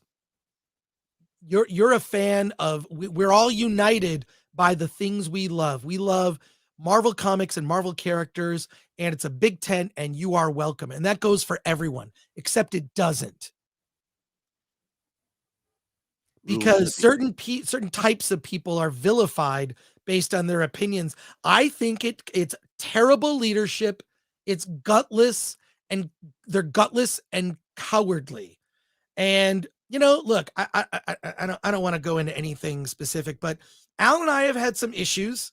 We've had issues of our own that we've had to deal with. And here's what I say. Film Threat is a politically agnostic media outlet. I may have my opinions about things. Alan may have his opinions. We have writers from very diverse backgrounds and types of people and things that they think and believe. And you know what? We all love movies. But I'm not going to allow that kind of I wouldn't even know how. We don't do that. I appreciate our audience. I'm talking about the website now, not necessarily the YouTube The YouTube audience can be a little, they can be a little salty. They can be a little salty. Yeah. But I can be salty, so it's why we relate. But anyways, Well, I mean, the only political thing about Film Threat is freedom of speech.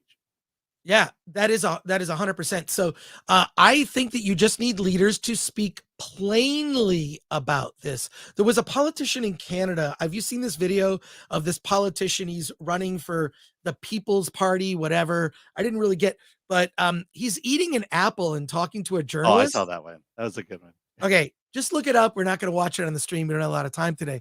But my God, it was so like, oh, could you just move to the United States? Ms. Pete Coffee knows who I'm talking about. Yeah. I Right? talked to her about it. Oh my God. I believe his intent is to take on Trudeau. Good. Yeah. We need that. We need that kind of leadership, not just in politics. We need it for these entertainment companies to say, hey, you know what? We're making things for, you work all day, come back from your job. I just want to sit down and relax. You're being lectured and told you're an awful person. Hollywood used to champion the working class. Hollywood used to champion blue collar workers. Look back at the history of Hollywood. Pierre Poilievre. Yeah, thank you, Aaron Yeah, Taylor. that's him. He's Pierre. from the Conservative Party. Pierre, go ahead, say it, Alan. I just want to Poilievre. I just want to make sure that you can pronounce it. Miss P Coffee is cringing in the back. You're terrible. I'm sorry, I can't pronounce it.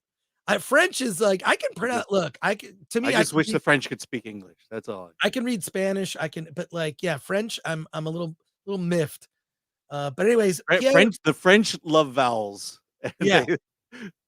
They love the vowels. Anyways, thank you, Aaron, for that. Appreciate it. We just need plain speaking people that appreciate working people, giving them money to be entertained. I mean, look, every super chat that we read every super chat.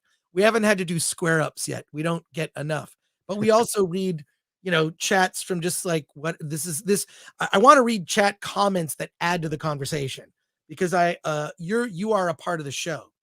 So, thank you, Ozzy's robots for that. But super chats are great too.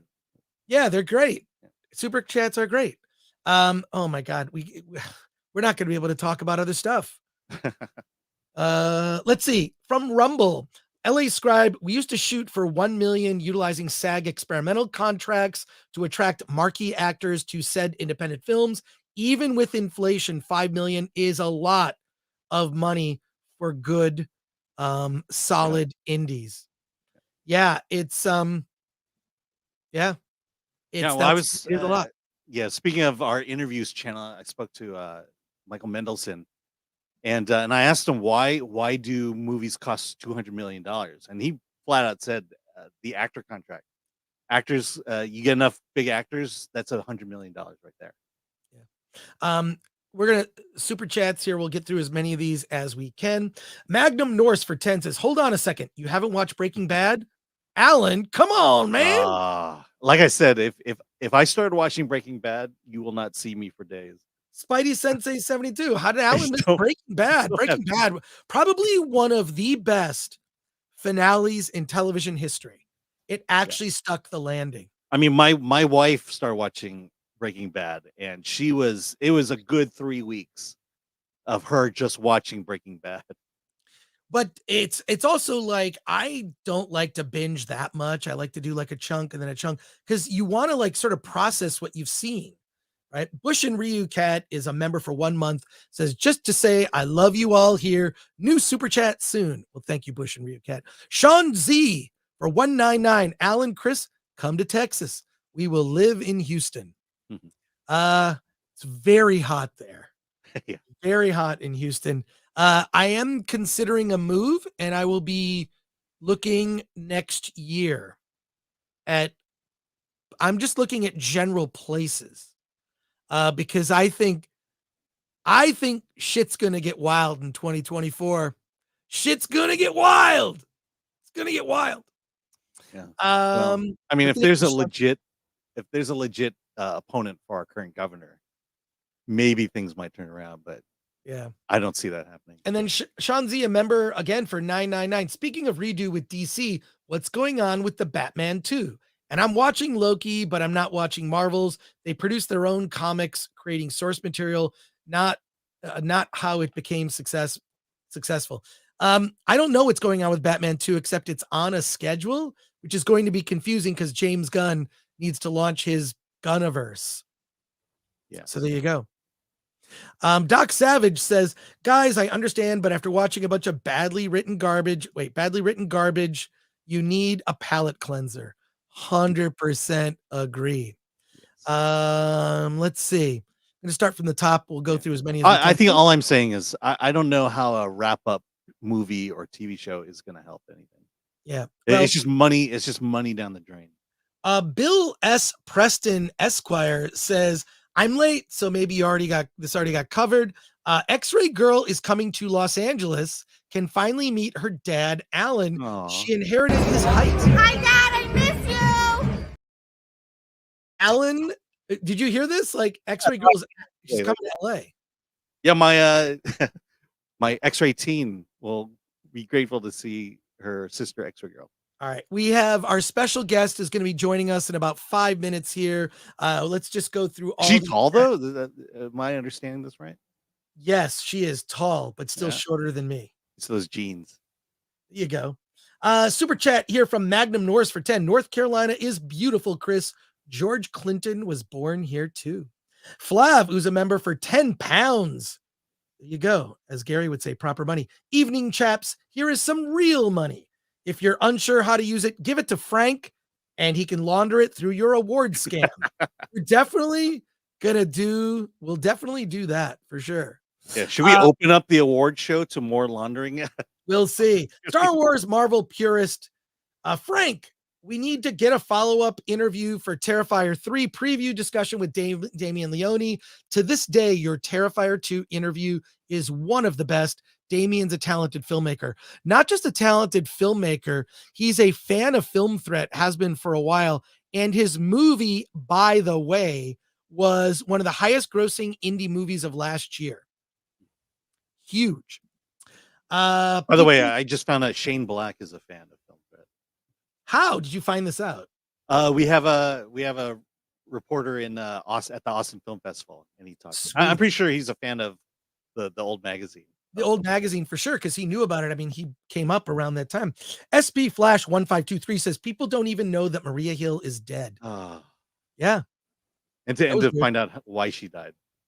And I'm not talking about the television show. Feige keeps making shitty comic books so he can make correct shitty movies, says Patrick Lemire.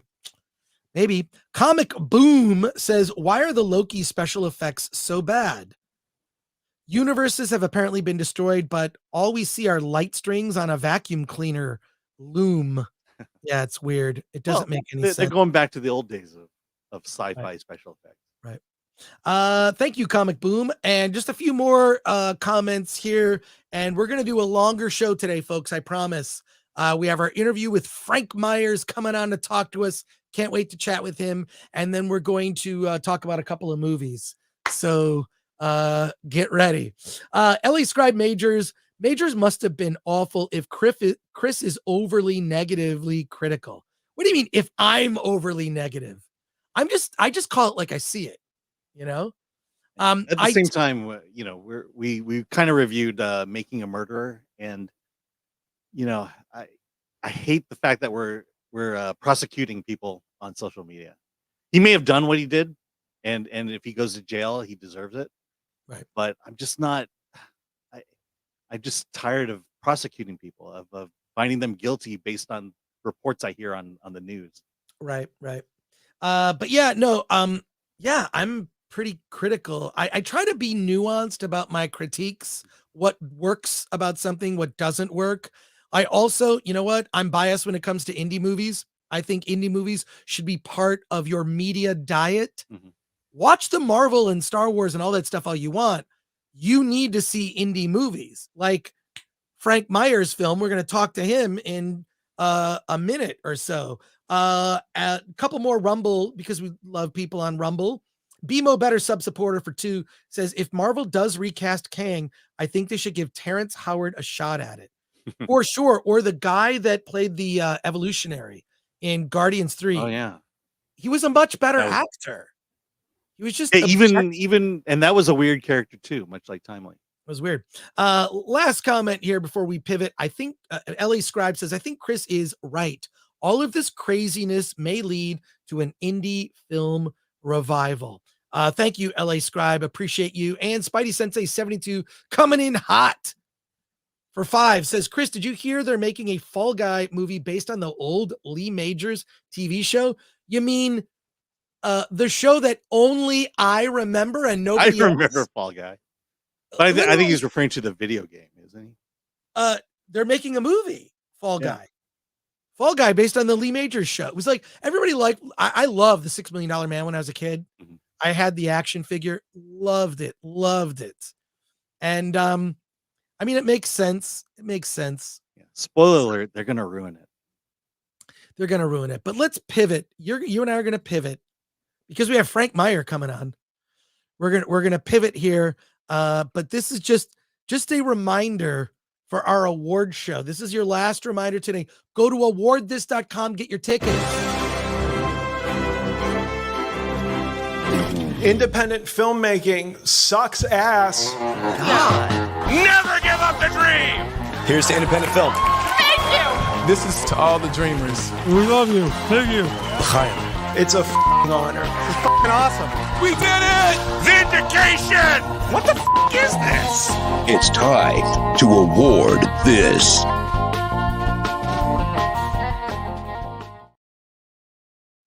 Sweet. Make sure you go to awardthis.com and check it out. All right. Because we've got like almost 600 people watching us live. Smash the like button. Subscribe to the channel if you're not subscribed. We're on the road to 100,000. And Alan and I have a very special celebration we're going to be doing at 100,000. But let's bring on Freestyle 101 director Frank Meyer. Frank, first of all, this is the first time we've seen each other since. Let me see. I want to feature you full screen here. Since you were the last interview. I just want to get this out of the way real quick. Frank is a producer that was at G4 TV. He graciously did an interview for the Attack of the documentary, which I so appreciate. And we did it in person, and then we didn't use any of the footage. And, we had to pivot in the way that we were making that film because we did it over the pandemic. And I ended up interviewing everybody over a live stream. But Frank, thank you so much. You came out and just want to thank you for that. Well, what's funny about that is that was literally the last thing that any of us did before, like 2 days later, they shut down the world. So it was like, that was not only the last interview I did, but that was the last time I saw another human being for a year. So that was kind of crazy. So you were in the studio when you did the interview. We went into Chris's studio and we were talking about my last film, which was called Risen, the story of Sharon Hellraiser Smith. And it was a documentary about a Wu-Tang Clan member that had a brain aneurysm. And Chris and I go way back because we had worked on G4 TV and Attack of the Show together, of which this movie, Freestyle 101, that I'm talking about today, is emanates from all those days. I'll explain in a second. But I had a subscription to Film Threat magazine back in the day. Like I went to my friend's college in Santa Cruz. Like this is probably 89 or 90. And they had Film Threat, and I saw it for the first time, and I was like, this is the greatest magazine I've ever seen. I went home, got a subscription, and I had a subscription up to the end. And at one point, even Chris, when you were moving, I don't know if you remember this, but when you were moving out of the Attack of the Show offices, you had stacks of magazines. You were like, I don't know what to do with these. And I was like, I'll take them all from you right now. And he's like, all right. So I have your archive. Yeah. Oh my God. Yeah, it was taking up space in my garage. And I remember I was just giving away because I didn't think the magazine. Like, I just have all these old issues. And I was like, he's like, if only I knew someone, if only you knew. Oh my God. By the way, I have like one of every issue of Film Threat ever that was printed. I'm missing like one issue. I recently bought an issue off of eBay for $150. It was a pack of issues. It was an issue. There are less than 2,000 copies of this. It has Alfred Hitchcock on the cover, and it was done in the 80s. And we only printed 1,700 copies of that. I remember because there was a technical issue, and I was like, all right, we're just going to put this out. And I had to buy it on eBay with a bulk of issues, and it cost me $150 to get that issue. So the connection is I was involved way back then with a magazine out of New York. This is the fanzine days. Right. Alan. And I was involved with the fanzine called Pop Smear out of New York. And we were doing, sort of pop culture and humor and, just weird stuff. And we would do interviews with porn stars right next to interviews with rock stars, right next to cartoons and illustrations and fun stuff like that. Not far. I mean, honestly, we all came from sort of the being, a few years behind Film Threat, but sort of influenced by that mentality. And it was like that post Ren and Stimpy kind of era and Mr. Show era and stuff, and all making this weird art. And then Chris and I end up, and by the way, now it's like I'm telling Alan about that. Now I'm just directing Alan. You know how Chris and I know each other. So the way we go back is then we both ended up on working for the G4 TV network and on Attack of the Show. And I was the digital producer. And at some point, this is like the earliest days of podcasting, they were like, you guys need to come up with like extra web content to support these shows. And what do you have, Frank? And I was like, what if we just got rappers on the mic and talked to them about rapping and then had them rap? Rip Rappity Roo. And they were like, all right. And I booked the first episode. I booked Devin the Dude, and then Killa Priest, and then Bus Driver, and then Raz Kaz, and then Sean Price, then Terminology. And then all of a sudden I was getting Cypress Hill and Wu-Tang Clan and like bum. It was like getting, and then Attack of the Show, when I was getting bigger numbers doing my little dumb show and bigger bookings than they were, they started running them as bumpers on Attack of the Show. And at that point I was like, man, we should make a documentary out of this. And that's what this whole thing initially, this movie Freestyle 101 Hip Hop History, was supposed to be. But then the G4 TV, this is, now we get into like what Chris's documentary Attack of the Doc is about, because these are sort of weirdly companion pieces. That like, we were the web series based on Attack of the Show, and then we all got canceled, and I lost all the rights to all that stuff. Me and my boss at the time, Rob Juster, slowly worked out a deal to get the rights back. And then while we were doing that, we made another movie based on some footage we shot, Risen. And that's the one we won a Film Threat Award for, awarded this. And so that was our first film. And then while we were making that, we got the rights back to tell the story of the history of hip hop. And that's what this movie is now. And it's got like everyone. And not only that, you came to the award this event during the pandemic, 2021, during the pandemic. Oh yeah. It was done outdoors. It was masks optional. And we did it at a drive-in. It was a makeshift drive-in on a parking lot roof. It was incredible because it was actually one of the greatest moments of my entire life. And here's why. Oh my God. So I had just discovered that Trancers was my favorite movie of all time. Like besides, I mean, Evil Dead 2. I love that movie. Evil Dead 2 is my favorite movie, and then probably Raising Arizona, and then The Thing, and then Escape from New York. But like somewhere, like I'd somehow never seen, I'd seen the box cover 1,000 times, but I'd never seen Trancers. The pandemic hit. I first got Tubi. I'm going down this like Charles Band path, and all of a sudden I'm like, oh my God, this is the greatest B movie I've never seen. I was obsessed with it. So me and Rob show up to Chris's premiere, and truth be told, very high, and very, very high.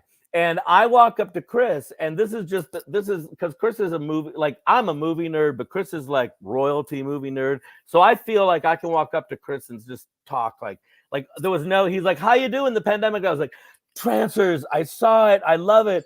It's the greatest. Why have I not? And I was wearing a Trancers Jack Death t-shirt. And he's like, holy shit. And this is Chris casually. He goes, Charles Band is standing right over there. Yeah. He was a sponsor. And in fact, Woman Entertainment is a sponsor this year. They're giving us a bunch of DVDs or action figures to give away. But like, Corona Zombies was nominated that year. So yes, so that's the Corona Zombies year. He made movies during the pandemic. Everyone was shutting down. He made movies about the pandemic, during the pandemic. And he made a joke. Okay, you got to see Corona Zombies is hilarious. And that girl, oh my God, what's her name? Cody. Yeah, she won. Yeah. Oh my God. I follow her on Instagram, and I feel like I should not. I feel guilty about doing that. But So yeah, no, let- that was Let fun. me just tell you though, that Chris tells me, he goes, Charles Band is standing right over there. And like a breathless schoolgirl, I ran over to him. And by the way, again, like people are wearing masks. I'm not wearing a mask. Charles Band's not wearing a mask. I walked up, and this is what I just walk up and I go, Charles Band, transfers 2, transfers 1.5 Angel City, eliminators. There's so many things to talk about. And he just goes, calm down, son. Calm down. Like, my name's Charles. What's your name? Like, I'm like, I'm Frank. And he's like, all right, calm down. You're going to be all right. He gets fans all the time at like horror conventions and stuff, but like I love that Full Moon they were just like, whatever, we're just going to keep making movies. And they did follow like the because people didn't know, but it made fun of toilet paper, it made fun of wearing a mask, it made fun of like it had zombies with masks on, like, and they made that movie within the first like 4 months. I mean, it was out within 6 months of the pandemic. Oh, it was within weeks of the lockdown, because he saw it coming. They shot the whole movie in a weekend, and they used sort of like the movie, no one's going to remember this except for me, What's Up, Tiger Lily, by Woody Allen. Yeah. They take old footage and then kind of like do goofy jokes to it. They did that with this Italian horror film. I forget the name of the film, but they mixed it with new footage they had of Cody, this actress Cody Renee Cameron. She's she dresses very provocatively. Hello. Yeah. She's great. So they did these sort of sequences with her, and they did a goof on this zombie movie, which is like the movie she's watching. It was redubbed. It's redubbed. We did a watch party for it. She was on the watch party. If you look up the Film Threat YouTube channel, just look up Corona Zombies, and you'll find a bunch of stuff. And I've interviewed Charlie a bunch of times, but actually when we talk about like weird stuff and sort of weird art and relations and ways we had to pivot during the pandemic, it was sort of right before the pandemic that we got all the rights back to this footage. And I had like a last cut of where I had left it off in like 2015. And then we lost the rights, and I just sort of didn't mess with it for a while. And then right before the pandemic, we found out like, okay, you can finally use this stuff. And I was just sitting there sort of like going, oh man, I just finished cutting Risen. Like I went into Risen going like, I'm going to hire an editor. And then I ended up doing most of it myself. And I brought in other people and stuff, but it became a lot of heavy lifting. And then after doing this feature documentary, which was so much more work than I ever thought I would ever have to do, I was all of a sudden like, you got the rights to do this entire humongous other story. It's only telling the story of hip hop plus these other through lines. And I was like, oh man, I just want to hire somebody. And then the pandemic happened, and I was like, time to edit this movie. Right. Well, it's also like you have so much stuff. You could turn these stories into a docu-series. I mean, it really is that. Tell us about the new film. And I found the review on the Film Threat website. I was just looking for it. So I'm going to share screen with that. Got a very good review here. 8 out of 10. For this documentary. And I'm a huge fan of music docs. So, but tell us about Freestyle 101. Yeah. So what happened is the way it came out of the original stuff is that I was doing this podcast back between 2008 and 2012 or so, where I had rappers come on and talk about freestyling versus lyricism, and then get on the mic and kind of do what they do. And I kind of understood that like not every rapper was necessarily a great freestyler, but I understood that like the idea of improvising was somewhere that every rapper started at. You know, when you're first starting, you're beatboxing with your friends, you're doing ciphers, you're doing battles, you're just spitballing. Before you're even an artist, you're just kind of like doing it. So that was sort of the conversation piece. And with the ones who were great at it, that were known for it, I would say, man, I would give you some beat choices, pick a beat and just freestyle. But if you couldn't freestyle, I'd be like, well, then just do what you do. But what I want is like a live take, you know, like once on the mic or twice, you know, give me like one take instead of like punch-ins and stuff.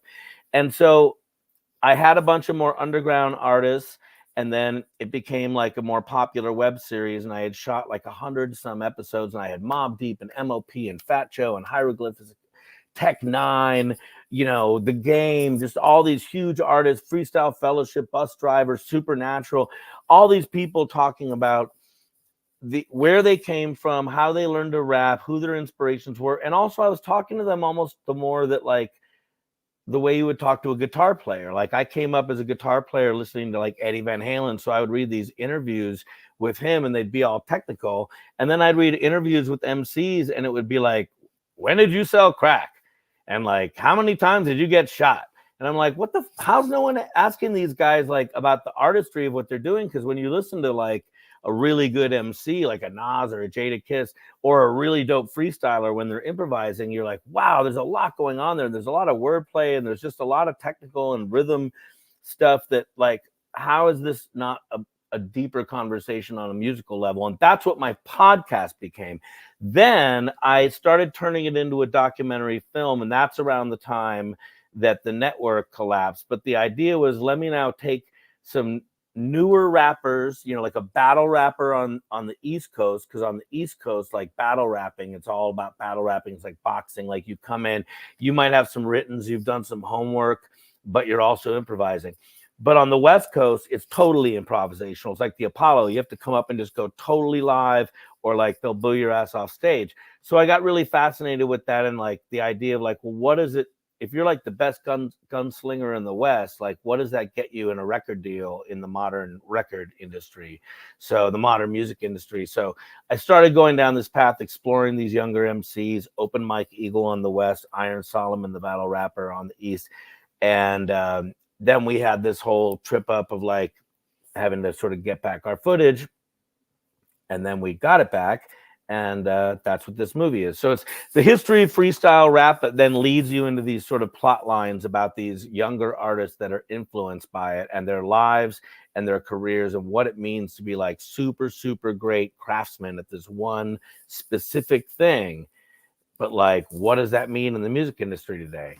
And I was a guitar player, so I was always like, you know, it's like, Chris, you're from my era. It's like, remember in the 80s when everyone had to like do tapping and whammy bars and just be like the, you know, every band had to have, you know, every time the guitar solo came up, it was like, that was just the thing. Like if your guitar player couldn't shred, like no one took you seriously. And then Nirvana came along and no one cared about that. And now I feel like that whole idea of being a guitar hero, it's sort of irrelevant. So it's almost that same conversation of like, you're the dopest thing at this one little thing that maybe at a moment was like important and could get you a record deal. But now, like, what does it mean? We have like almost 500 people watching us live right now, and we have a ton of questions. I'm going to get through as many of these as possible. But we're running behind today. So Understood. I'll try to be brief. I don't want to filibuster. No, it's cool. Here we go. I'm passionate about the subject matter and the music, and I love this artistry. So, you know, happy to talk about it. Snakes and Funerals says, I remember Pop Smear.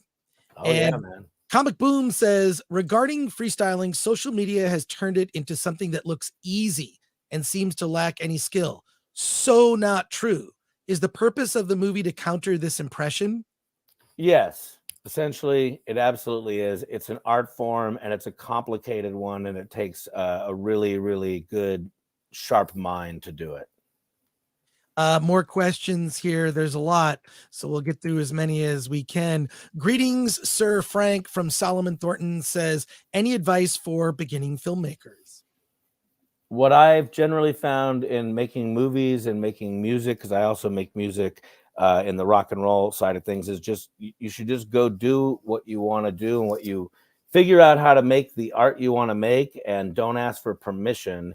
And then later on, as you sort of build your brand, you build your artistry, and you build who you are as an artist and your voice, then you can start kind of trying to do bigger stuff and make money off it. But at first, just do what you got to do, man. Just like you're a filmmaker, just go make movies. Even if they're cheap, even if you make them on your iPhone, fine. Just go make them. Go make 10 of them.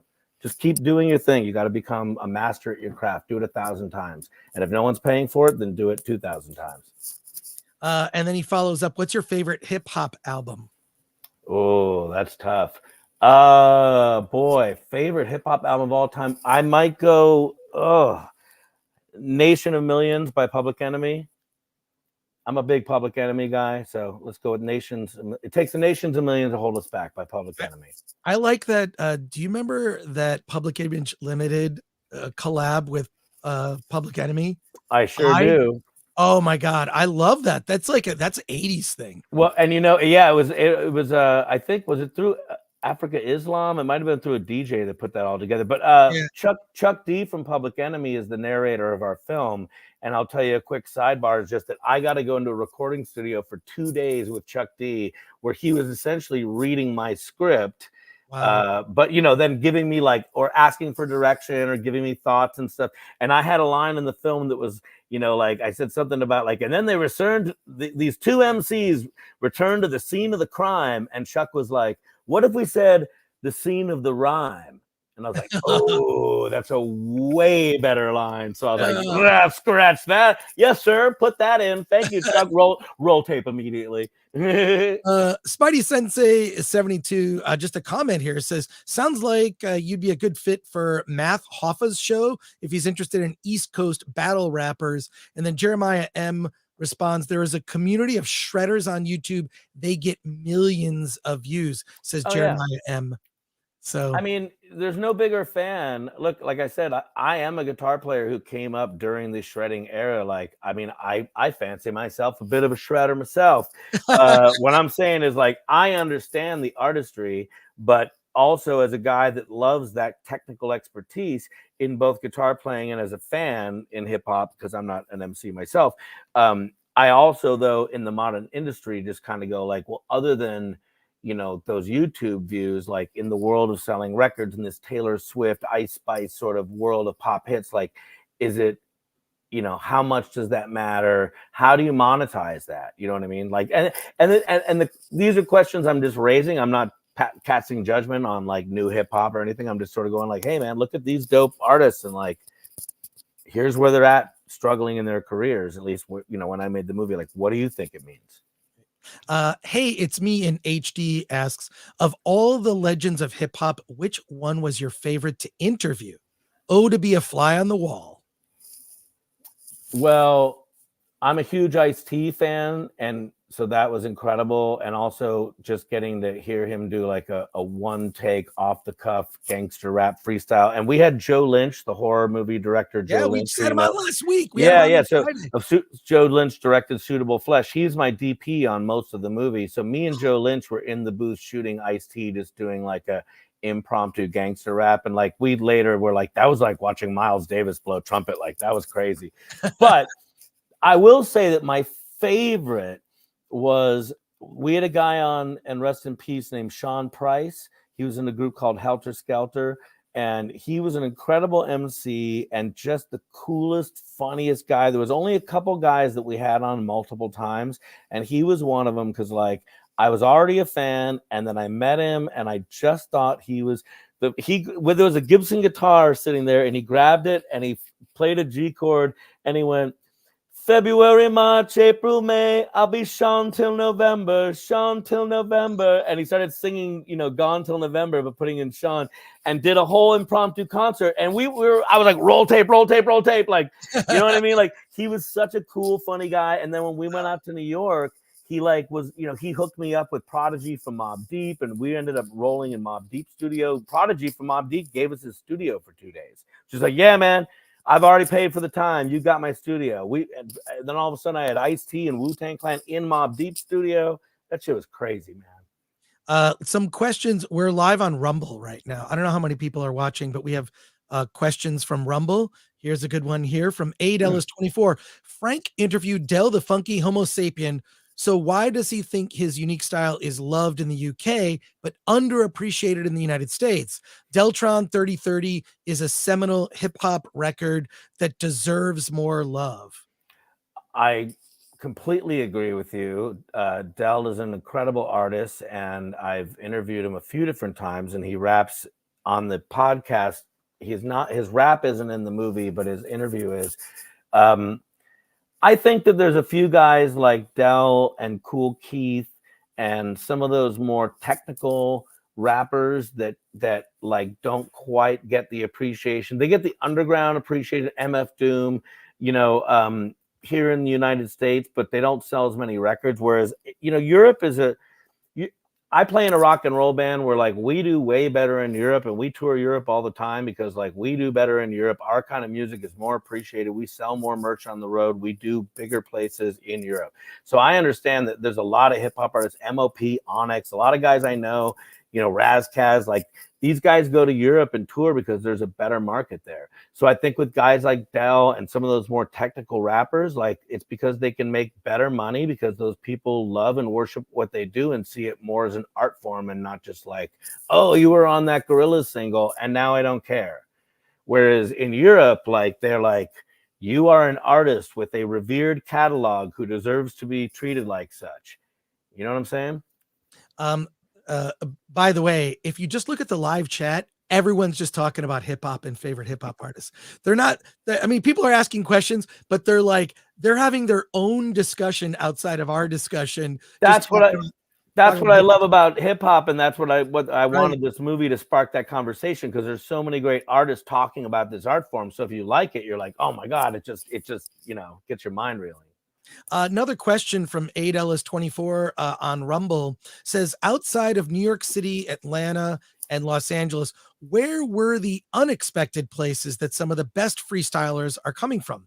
Any places outside the United States with a decent battle rap scene like Toronto, London, or Paris?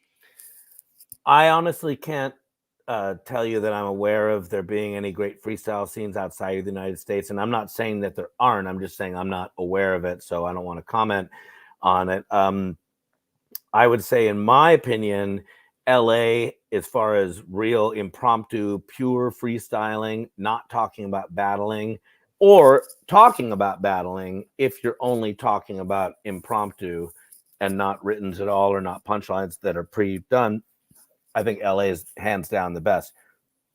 But Houston is an underrated scene for freestyling. Houston's got some monsters, and Houston's got some monster MCs. Houston kind of sometimes gets lumped in with like the more basic kind of car culture and a lot of the more sort of pop rap, but there's MCs like K Reno and the South Park Coalition, obviously guys like Scarface, although that's more old school, but there's some like real monster MCs out of Houston.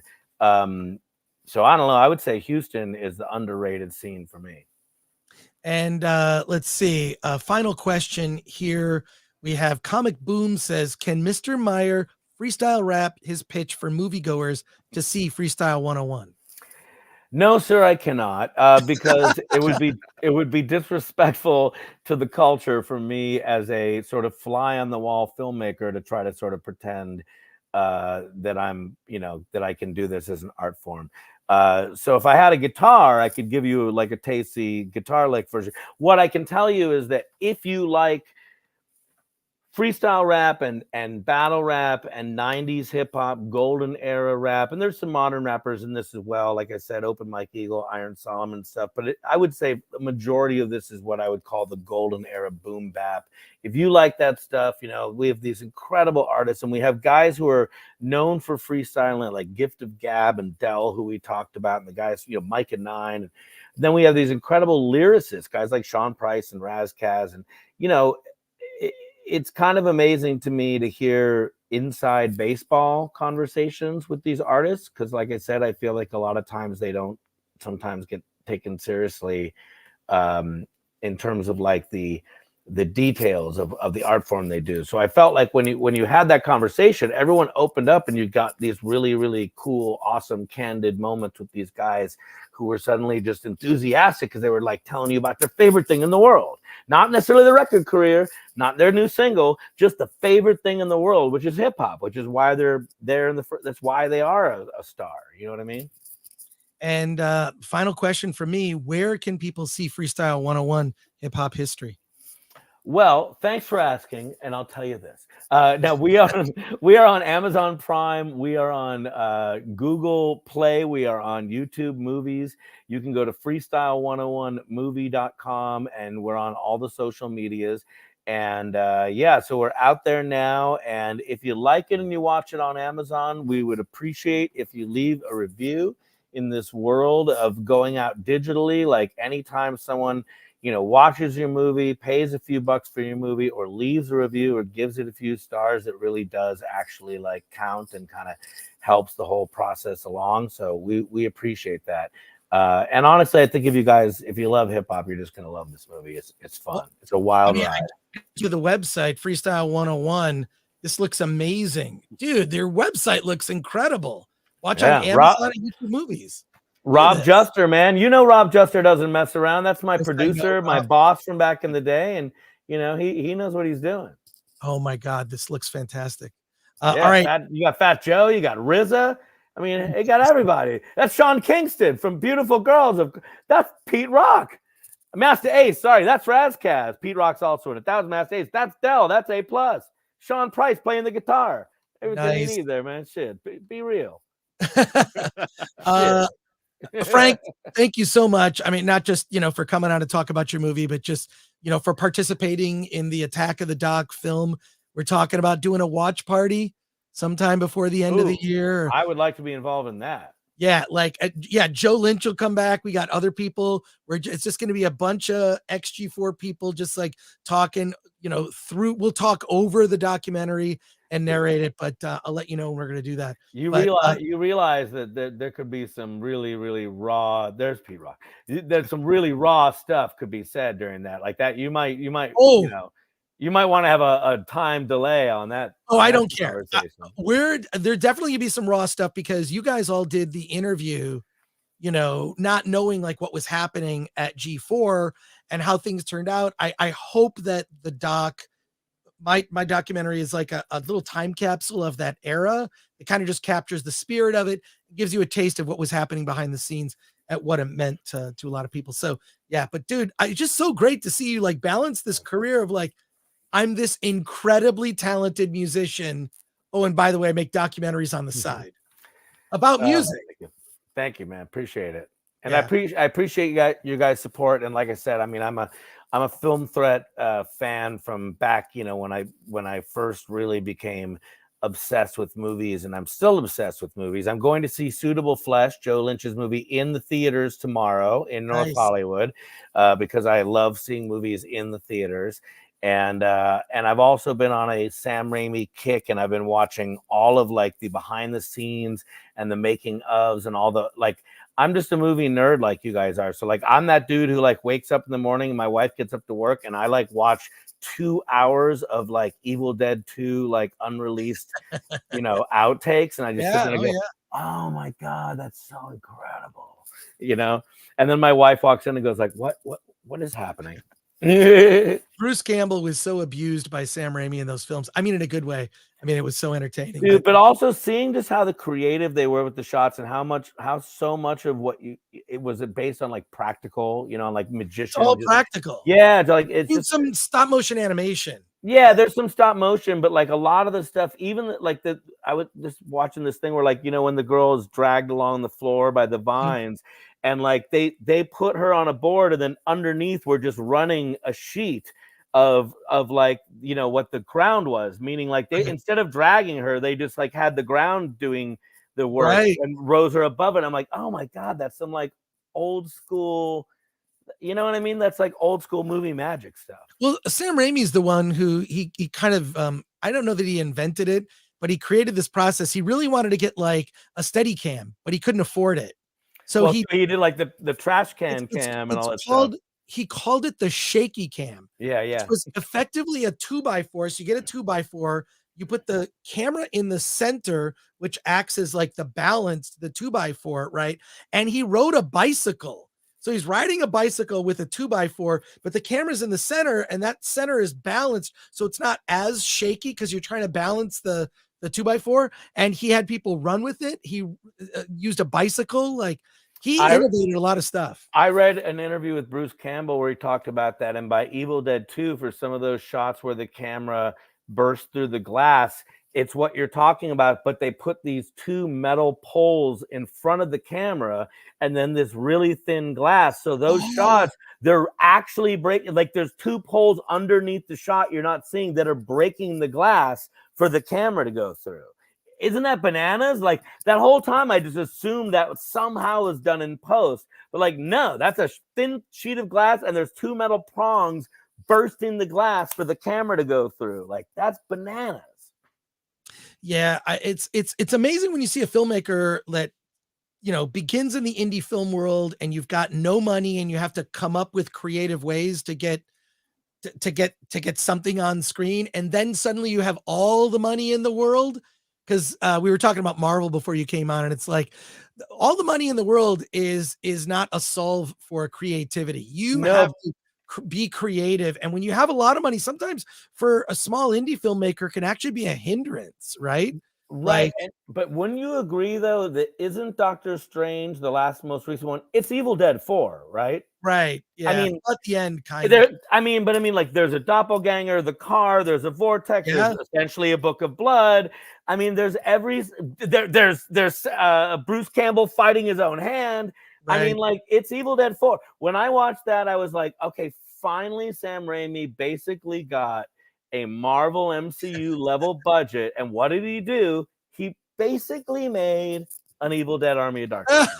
Basically, I mean, it's in the context of being Doctor Strange. But if you look at the tent poles of what an Evil Dead movie is of that franchise, that movie hits every single one of them.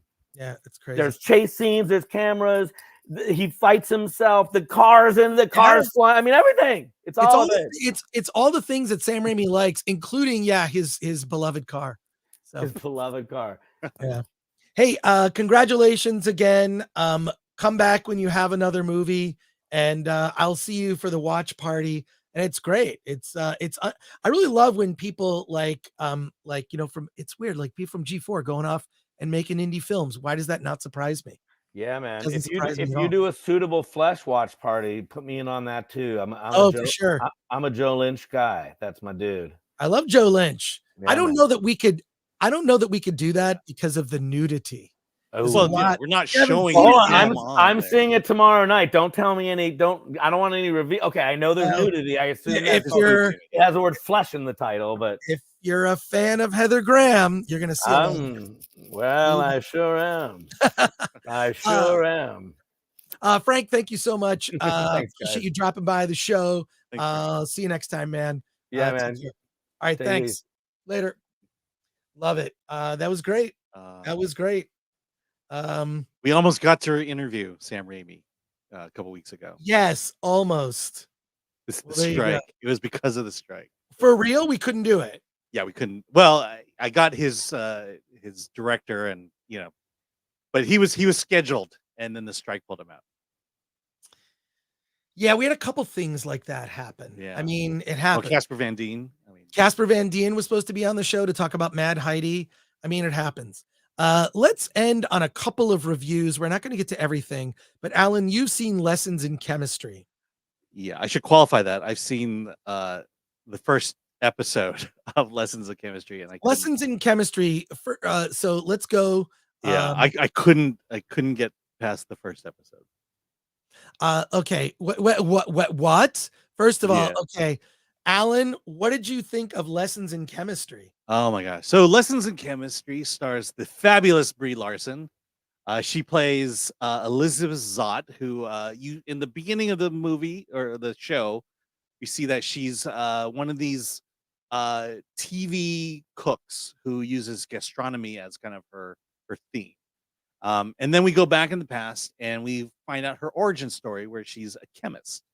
And during the early days of her life as a chemist, she has to fight her way through a world dominated by men. In fact, I wrote down a few things here. For example, the company she works for, Hastings Chemicals, is holding a beauty pageant for Little Miss Hastings.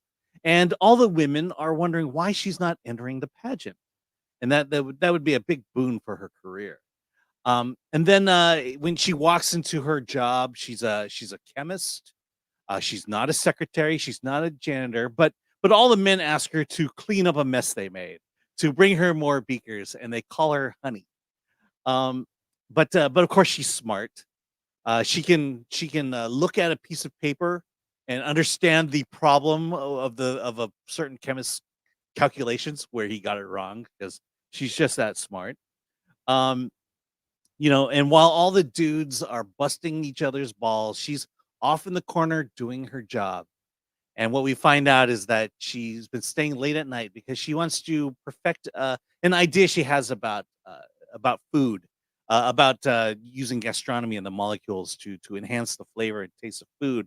But of course, she's not authorized to do that. And she has access to hundreds of thousands of dollars worth of equipment, and of course, a woman can't be held to those kind of responsibilities. And so, but eventually, there's one guy, the guy who's running the department, who we see showering in his office. We get a nice rear butt shot, and he doesn't care about sex roles. He doesn't care about gender. He cares about getting results. And he finds Elizabeth to be fascinating because she understands chemistry like no other man in his department can. So Brie Larson's, just to get this clear, Brie Larson's character in the show is the bestest and the smartest of all. Yes. This is essentially Ms. Captain Marvel, but in the world of chemistry and taking place in the 50s. Because her fatal flaw is that she is not being heard. She's too good at what she does. Yes. And so she has to deal with the beauty pageant, being marginalized as a woman, being called honey constantly. And so basically this first episode is basically a checklist of every wrong thing you can do to a woman in the 50s. And she suffers through it as the brave warrior that she is. She's mistaken as a secretary, so this is why I can't get beyond that first episode. I only saw the trailer for this, and it was a hard nope. When I saw the trailer, I'm like, not for me. It's not for me.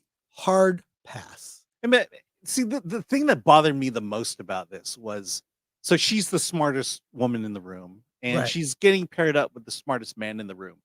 And for some reason, the acting choice they chose was to exist somewhere on the spectrum. And so they have no emotions, it's like they speak only through logic and science. And they come off as, as not having any social skills whatsoever. And I hate to say it. I hate to keep bringing my mother into this, but my mother was essentially this character. My mother was at the top of her field in terms of computer science. This is in the 60s. And though my mother never told a joke in her life, she was still an actual human being, and treated us as human beings and not as some kind of data-like robot. And I'm like, man, this show just hits every single stereotype. And I stopped watching because I can already figure out the ending of this series. Yeah. Well, first of all, I didn't even begin watching because I saw the trailer, and I could tell very quickly, not for me. No, I didn't even realize that you started to watch it, but well, it was just because, hey, look, Brie Larson has something. Maybe Brie is finally choosing the right role. And then you see the trailer, goes, well, maybe she sees something in it that we're not seeing. And then you realize, no, it's exactly what it is. Right. All right. Well, it sounds like it's a pass for you, Alan. Yeah, it's a pass. Cool. All right, let's go to your comments and questions here. Bad Gamergate just became a YouTube member. Appreciate that. I should say that the best thing about the show is she does wear one of those torpedo bras. Oh, well, that I don't have a problem with. Right. Carlos Alfredo Lopez, who's a member, says, poor Alan had to watch Brie in another movie, so we don't have to. And he says, Captain Chemistry, that is. ADellis24 from Rumble says, because the 90s wasn't misogynist enough for her, she had to go back to the 50s. And Too Chill, says, this movie implies that women can't learn basic science. Yeah, well, there you go. And Bill S. Preston Esquire says, I mean, there was a lot of sexism in the 60s, but they don't have to stuff every trope into it. And that's my point. That first episode was basically, give me the entire checklist of how women were marginalized in the 60s, and let's put it all in this one episode. At some point, this has to get boring because we've seen it before. Yeah. Well, a lot of it is that eye rolling of, I mean, this is, every time something new got checked off, it was like, oh, here we go. Oh, here it is, and it's just, you're just going down that road. Yeah. All right, we're going to pivot. And one last review. We're going to end the show on a high note with one last review. And here we go. Like, you can read these questions if you can't see them.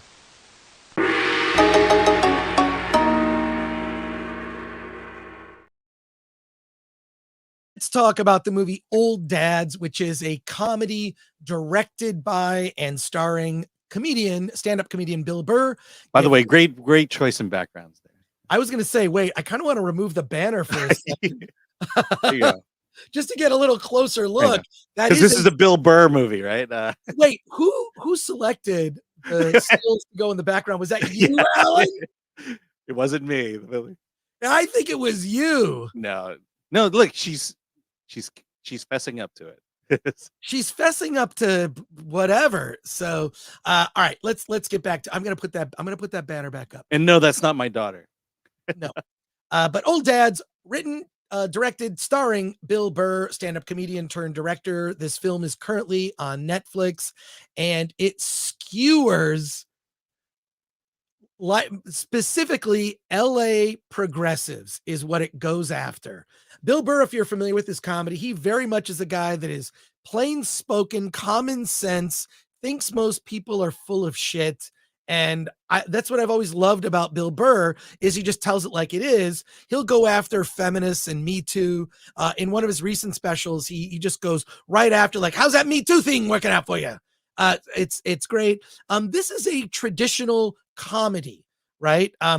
Bill Burr plays a father who has friends played by Bobby Cannavale and Bakeem Woodbine. They're his buddies, and they have a sports jersey company that makes these sort of hip, cool, like sports jerseys. They just, they market to their audience. They know their audience. Bill Burr's kid goes to this very special school where everyone is, microaggressions and all that stuff is taken very seriously. And Rachel Harris plays the head of this school.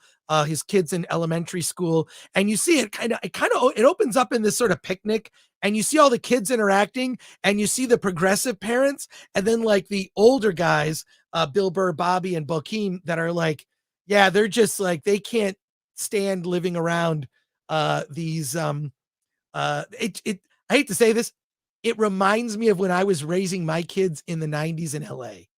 It's these very flowery, very progressive, how we're going to, we don't spank, we have a talk, and Bill's like, F that, like he doesn't care. So he gets in a conflict with the woman who's the head of the school. That's one of the threads in the film. The other conflict, his wife is now pregnant with another kid. They end up cashing out of their company, and they sell it to some young Silicon Valley kid who completely changes everything, fires everybody. Bill Burr, who plays Jack, is, they keep the old owners on as like, well, we'll just have you around because contractually we have to, but they end up firing everybody. The company goes woke. Of course it goes broke. And it is, I think the movie could have gone harder for sure, but the fact that he made a traditional comedy that just takes a flamethrower to all of this nonsense is, I got to give him credit for it. And I've always liked Bill Burr. Even when he turned up in Star Wars, which was weird, like what's Bill Burr doing in Star Wars? I thought he was fine in that. He's in prime form here because he's basically playing himself. He's playing a dad that is fed up dealing with all these morons that he has to deal with, and they go to a strip club. They end up going to Vegas and go to a strip club, and it's just full nude. It's like, well, not full nude, but there's nudity in this, so it's definitely R-rated. But I thought it was fun. I thought the jokes that went after, especially this guy, Miles Robin, who's this actor, he plays Aspen, who is this millennial kid who takes over the new company from Silicon Valley, and he's hailed as a genius. He's a freaking moron because he doesn't have life experience, but got lucky in Silicon Valley, as people do, but fancies himself a genius. And Bill just skewers everything, and you see him. What's interesting is I recognize something that his character Jack does in the movie. He kind of just tolerates these people. It's like, all right, fine, whatever. And then you see him at certain points in the story just reach a breaking point where he's like, F this, sick of it. And I love it. So, and the fact that this is on Netflix is pretty incredible, like he gets mad and calls one of the women a cunt, and he has to apologize in front of the entire school. And it's just, I just like, the thing is this, what I feel about this movie is I really enjoyed it, had a good time, probably would have seen it if it came to the theaters, but it's not enough. This is like one movie, which is like a drop in the bucket that mocks the far progressive snowflake type culture and just how dumb it is. It doesn't really come back the other way, which I kind of like. I mean, a little bit. He's like, yeah, I was an asshole. I probably shouldn't have called this woman who's the head of the school a cunt. I probably shouldn't have done that. But which is true. That's probably not the best thing to do. But the fact that he gets away with doing it is amazing. So I really enjoyed the film. If you have Netflix, recommend you give it a watch. And the thing is this, I want to see more. I want to see a movie like this, but go harder. I don't want to see it released to theaters. The fact that this did make it through Netflix is pretty cool. I mean, he does have some of the top specials on Netflix. I mean, he and Dave Chappelle, their specials tend to like get clipped a lot because they have a lot to say. And I recommend it. I recommend that you see it. But just know it's not for kids. There's nudity and vulgar language. And the one guy, what's his name? He's a comedian too. Bobby Cannavale, like he plays. But he's an actor. But he's an actor, yes. But he plays this guy. I mean, he does comedy stuff. But he plays this guy who kind of wants millennials and Gen Z to like him. So he's trying to be hip. There's like this black woman in the office, and he's always going up to her, hey, don't leave me hanging. He's constantly like being incredibly condescending because he just wants to be liked by Gen Z and millennials. And he's an idiot. And they kind of mock him for it. Like, oh, you're dumb. But it's, what I did like about the film is that it's very real. It feels like one of those, what am I spacing on his name? He's made 40-Year-Old Virgin, among others. Steve Carell or no, not Steve Carell, the director. Judd Apatow. It's like a Judd Apatow comedy, but at the right running time, so it's shorter. And then secondly, it has human relationships. So the movie isn't just about like, the comedy. There actually are genuine relationships. You see Bill Burr having conflict with his wife.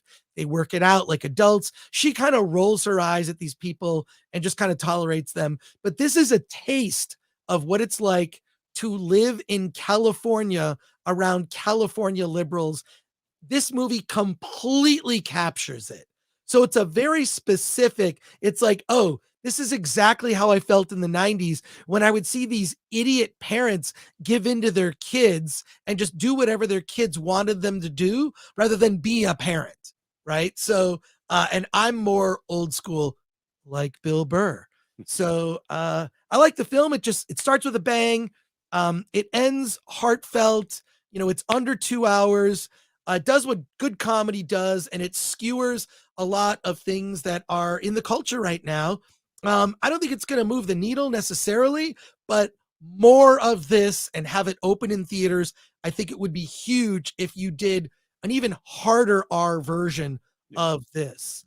So, yeah, I mean, to me, Netflix and Max are my two favorite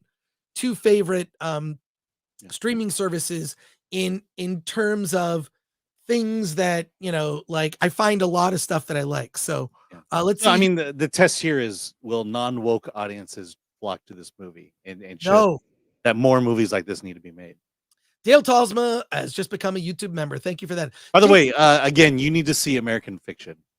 Yeah, I will. Yeah, it goes after white liberals, much in the same way Malcolm X did. Let's see. JTPRX says, Chris, say no more. You had me at nudity. There's nudity in Old Dad, says Joseph from Rumble. Oh, there's a lot of comments like that.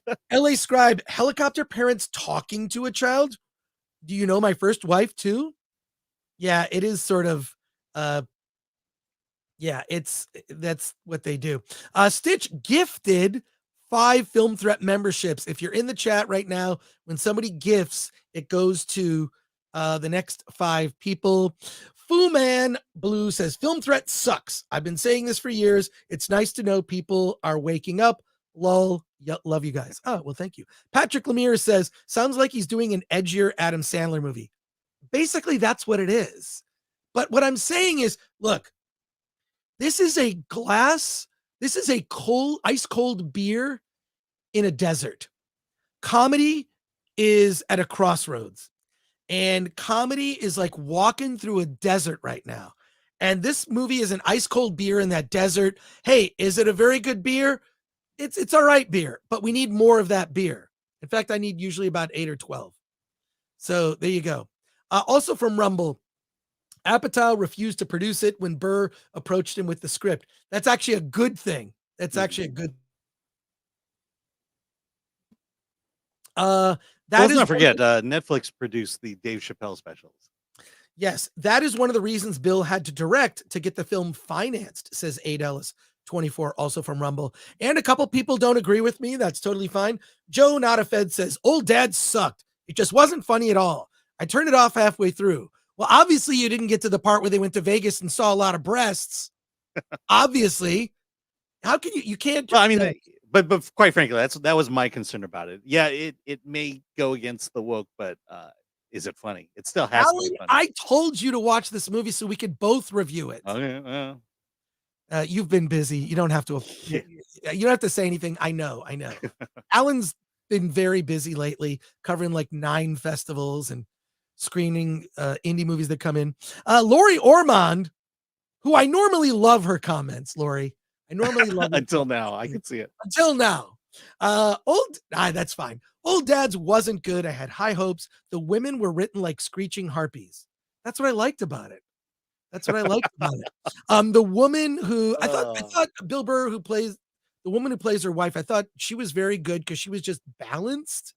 But the woman who was the school teacher, the head of the school, I feel like I know her. All good, Lori. I appreciate it. And by balance, you mean she didn't say anything. Yeah. The less said, the better. No, what I'm saying is, here's what I'm saying is this movie is an ice cold beer in a desert of comedy, and we need more and better. I said it could have gone harder. It could have but based on what I got, there you go.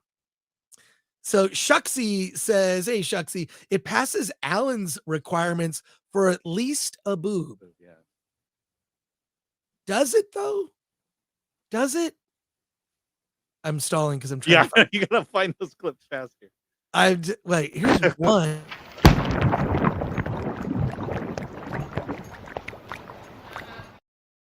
I think it's in the other thing. I don't see it. Oh, wait. What can I get for you, sir? A boob. At least one. Great choice. Well, thank you for that. Thank you, Shucksy, and being a member. And Heinlein, who's also a member. This is another best comment of the day. Chris reviews nude strippers. Alan watches dicks. Dicks was huge. Massive. There you go. Look, take my recommendation with a grain of salt then. Some people don't agree with me. That's perfectly fine. Yeah. If Mr. Skin ever retires, you're Mr. right. Skin Gore. So there you go. Well, that wraps it up for us today. A couple reminders. I will be at Grand Rapids Comic-Con. So go to grcomiccon.com. check on the programming. You see when I have panels. I'll be doing a panel there, one a day, I believe. And I'll also have a booth, and I'll be hanging out with you. If you are at Grand Rapids Comic Con, it's at the Devos place. So check that out. I'll be there on Friday. On Friday, we're going to be talking about a lot of stuff on Friday, including some film reviews that we did not get to today. We will get to them. So lots to discuss, and we also have a special guest that's going to be on the show, and I forget who it is. It's Graham Phillips and Parker Phillips. Well, there you go. It's going to be a good show. They will be talking about another Aaron Eckhart film that came out. Well, there you go. Another Aaron Eckhart film. And I want to thank our mod today, Ms. P. Coffee. She is our mod today. She can pronounce French. One of us can. One of us can actually do that. So that's cool. And I want to thank you for tuning in and sticking with us. Our Wednesday shows are kind of a mishmash of news stories and reviews. But Friday, we're going to be back in prime form, reviews, commentary, lots to discuss. Alan, anything going on between? I'm seeing the Hunger Games tonight. Yeah, I'm seeing Saltburn. I'm seeing Saltburn tonight. Saltburn. So there you go. The Awesome. Emerald Fennell film. That's great. Well, that wraps it up for us today. Then Alan, what do you have to say? Let's get out of here.